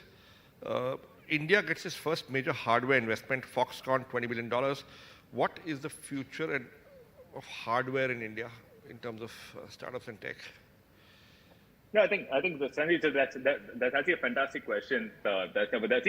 Hardware startups in India haven't got as much visibility as most of their software startups, because the inherent manufacturing base that's actually required and the ecosystem that's actually required to sort of foster innovation in terms of hardware is something that India is actually building up as of now itself. China has actually had that, because you go to Shenzhen for that matter, you can actually end up prototyping nearly anything that actually ends up coming to mind within a 30-mile radius itself. And that's something that India doesn't have these kind of larger clusters to actually end up happening. But I think with the entire shift away with the China Plus One and the larger focus on manufacturing as of now, that ecosystem is actually end up getting built. India still does have a large number of hardware startups, by the way. There are companies such as Dozy, which have actually created an entire step-down ICU that can actually be placed within the mattress of anyone and to actually create all the matrices and the monitoring of an ICU system, be it at your house or anywhere else. Now, these are companies that actually have... Do investors in India, are they keen to fund hardware startups? I mean, I think hardware startups take a longer time, I think, than software startups, and therefore... That's true. And there aren't enough role models, of past history of investors making wild money on a hardware startup. True. And therefore, is there some reluctance to fund hardware startups? Yeah, that's true. I think, the mindset of the investor over here, Sanjeev, becomes a very, very important part. You can't expect a hardware startup to generate the same kind of valuation gains as a sort of direct-to-consumer startup would actually generate in 5 years itself. There's a much longer gestation period. I think it was unfortunate that some of the investors who actually went into hardware quite early on in the 2010s itself, or even towards the latter half of the early 2000s, as part of that, these are investors who've actually suffered because they expected a large outsized return within a span of 5 to 6 years itself. Hardware actually ends up taking a longer period of time. But that being said, I think the investment horizons right now, especially for companies that can actually end up compounding very strongly, has actually increased. I think with that increased appetite, we've actually seen that fund managers return money back to investors. We've seen startups actually go IPO. I think the entire mix is very strong right now to ensure that hardware startups can actually start getting a piece of the capital that's actually coming to the Indian startup ecosystem. The macro factors actually do exist, and now for entrepreneurs to actually take that forward. And even though they may not be champions in terms of that sort of industry, in hardware industry as of now, I think the startups of today can actually become the champions of tomorrow. It's very important for investors to actually start making capital allocation decisions that actually truly reflect the sort of intent from the entrepreneurial ecosystem. Thanks. Rahul, any thoughts on hardware since you deal with product? No, I think the opportunity is there. I don't think there is any dearth of opportunity. Second, I think over the last year, I've seen a significant change in terms of many of the manufacturing entrepreneurs starting to invest into capex, their own money, or getting external money to start investing into it. So I think the capex in India is happening at a much more rapid pace. Obviously, there are few headlines of the semiconductor, very, very large investments. But I would say even at a micro level, whether you take the textile industry, whether you take industries, even in automotive, EV, I mean, people are investing into these companies far more than over the last 5-7 years. Got it. So it's happening. It's happening, according to you. So there's a question on, most of the startups in India are catering to the elites in society, the rich people, the better off people. Bottom of pyramid startups, rural India startups, what's the situation there according to you, Amit? Yeah, I think that's a very interesting question, and I believe that somewhere the large startups were the copy-paste model. of the US startups without thinking about much on the local challenges. And it's very unfortunate also, these startups even become unicorn but remain loss-making, even till now. So till the time we don't innovate, we solve the local problem through innovation, and the innovation is a two-part, either in the solution or in the execution. So if you are not innovating, it's very difficult for a startup to become profitable. So I completely concur with this, the new lot of our generation E, but the good thing happened, where we got a sense of entrepreneurship, middle class is getting into entrepreneurship. Now we started recognizing the problem that is for India, and people are coming up to solve those problems. So now I think the trend will change now, and there will be more startup you will find that is solving the problem of India with the solution made in India. Kartik, you have a comment on this? No, absolutely. I think in rural India, if you see, and I was reading a report that almost 300 million millennials are based in rural India. And we are creating products, whether you look at social media, whether you look at YouTube, the highest consumption right now is by rural youth. But how many of them are actually getting into entrepreneurship? The number is very minimal. And I think a big part of that is the mentorship. Because a lot of rural entrepreneurs I've had the chance to talk to, they have amazing ideas, but they do not know whom to reach out to for mentorship and raising capital. So I think that's a big miss we have, because to Amit's point, that actual innovation would happen on the ground. And if you are in India, the real essence is to make impact at the ground level. But if we can come up with some initiatives with stalwarts like yourself, taking up this initiative that, okay, we will provide mentorship and support to rural entrepreneurs, because they are our biggest consumers also. Naukri.com by biggest consumers now are tier 2, tier 3 town people. But how can we empower them to also become entrepreneurs is a big puzzle to be solved. Got it. Rahul, there's a very specific question for you. What's your competitive edge? How do you compete against, for instance, the current suppliers of steel channels? Of steel channels. Steel channels. Huh. Okay. Basically, what's competitive edge? How do you compete with offline? So I think there are two dimensions that are happening.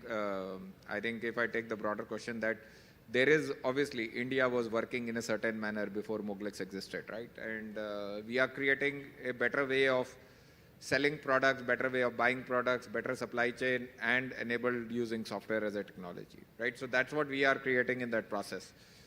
I think if you take a fundamental thesis that the world expects better and better customer experience, both on the consumer side and on the businesses side, the question is, how are you currently, whatever existing channels before Moglex, what was the customer experience that you were delivering? Now, that customer experience can be in terms of, are you able to discover products online? Are you able to order online? Are you able to have a consistent supply chain to deliver products? Are you having inventory visibility to do that? Do you provide optionality for buyers to get financed in a consistent manner? सस्ता बेच रहे हो नहीं? India price हम सस्ता भी बेच रहे हैं. आप सस्ता भी बेच रहे हैं. सस्ता भी बेच रहे हैं. ठीक है. Because that's the first thing. India rate पे चलता है. But in industry, I can tell you, for the core value is time pe aana is very important. Okay. So the biggest metric, quality of service. The quality of, agar same daam mein time pe aega, I think people would shift to that channel.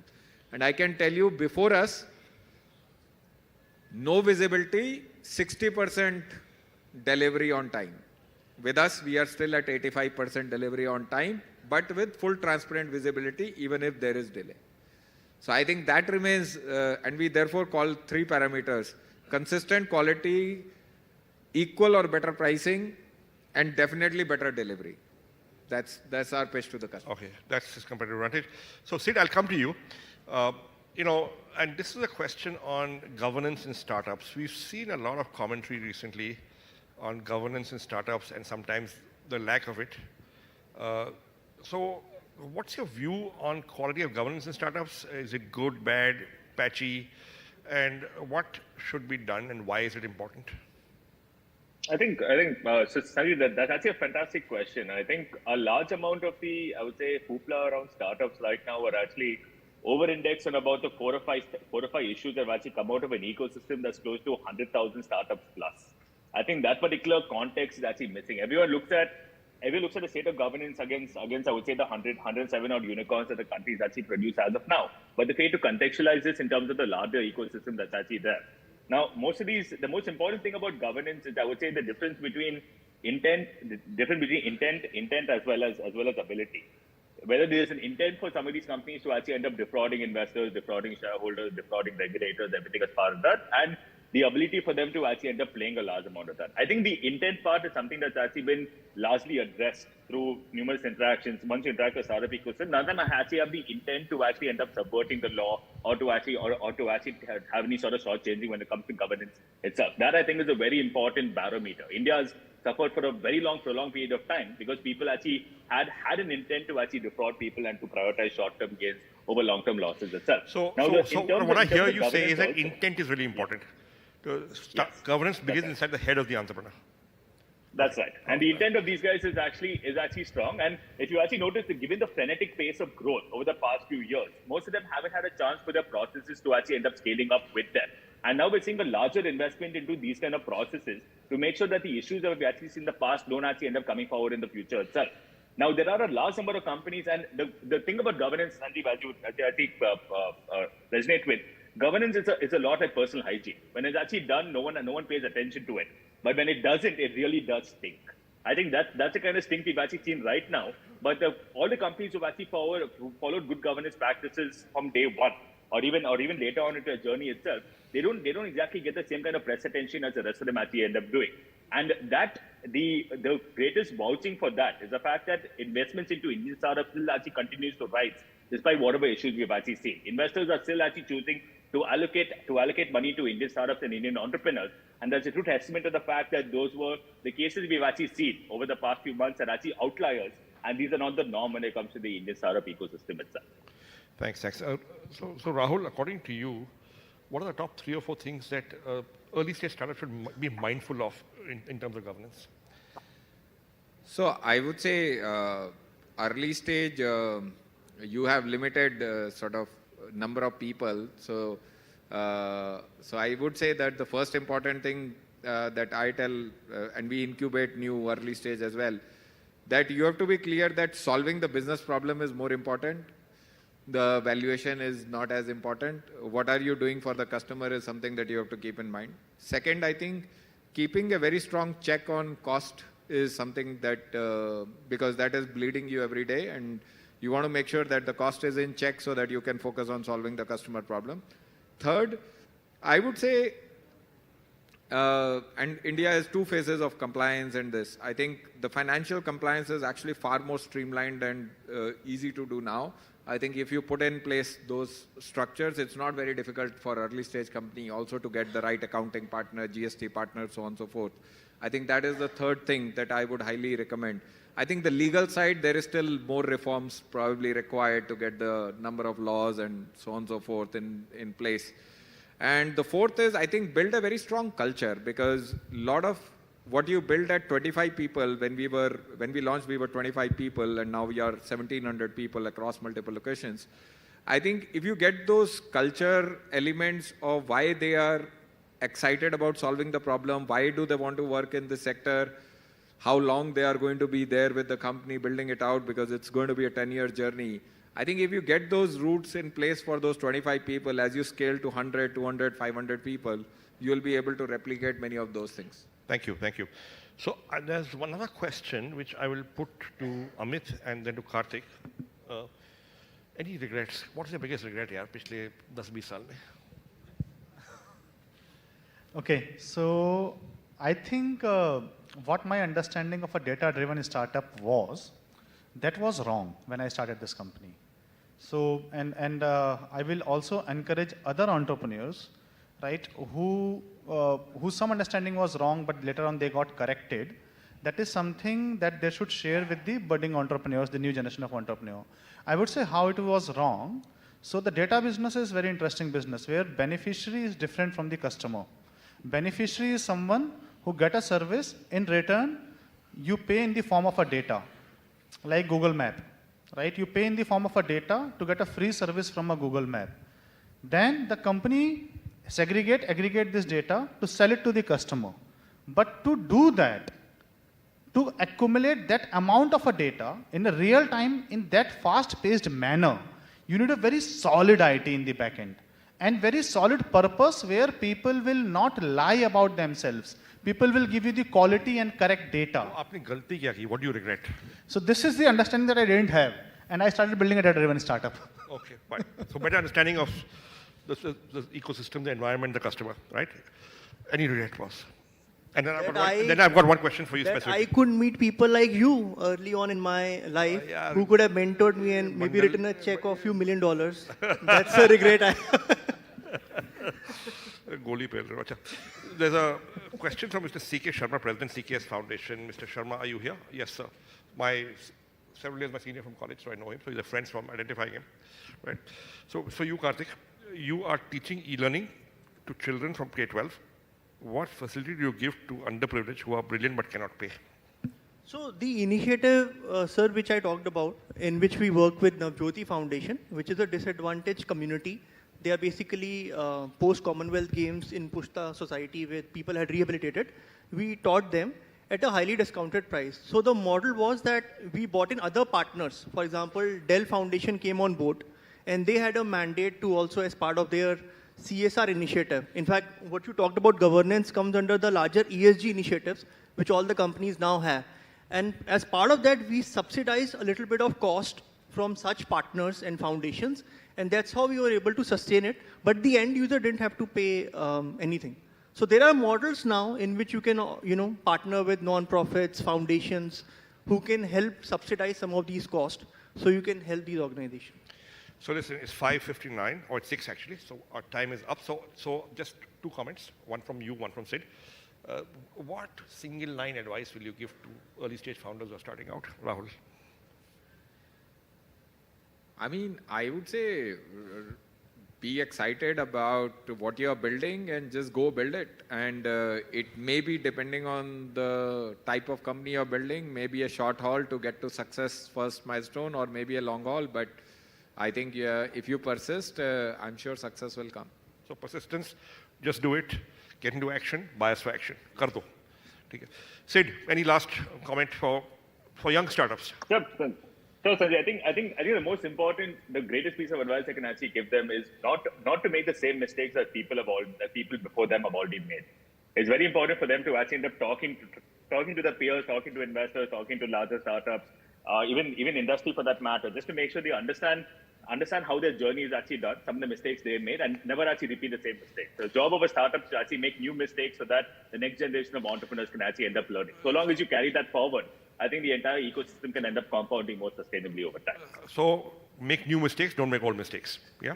But thank you so much, Sid. Thanks for joining in from the West Coast. It's early in the morning for you. Thank you. Yes. And thank you, Rahul. Thank you, Kartik. Thank you, Amit. Thanks. And thank you, everyone, for being patient in the last session of the day. Thank you. Thank you, Mr. Bikhchandani, Mr. Sharma, Mr. Garg, Mr. Shukla, and Mr. Pai for joining us today and sharing your views. May I request Director General AIMA, Ms. Rekha Sethi, to present the mementos to the esteemed speakers.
Ladies and gentlemen, with this we come to the end of the first day of AIMA's 49th National Management Convention. Thank you. second day of the convention. We would once again like to thank our sponsors who have supported the convention and made it possible. A big thank you to our principal sponsors, Reliance Industries Limited. We greatly value your support. We also thank our sponsors, Apollo Hospitals Group and Dempo and Triveni Turbine Limited for their generous support. Sincere thanks to Ambuja Neotia Group, Indian Oil Corporation Limited, JK Papers Limited, Kirloskar Brothers Limited, Neo Foods Private Limited, Nestle India Limited, NTPC Limited, RP Sanjeev Goenka Group, Tata Chemicals Limited, and Vodafone Idea Limited for their valuable support as associate sponsors. We would also like to thank Bosch India Limited, BSC Limited, Engineers India Limited, Firebird Institute of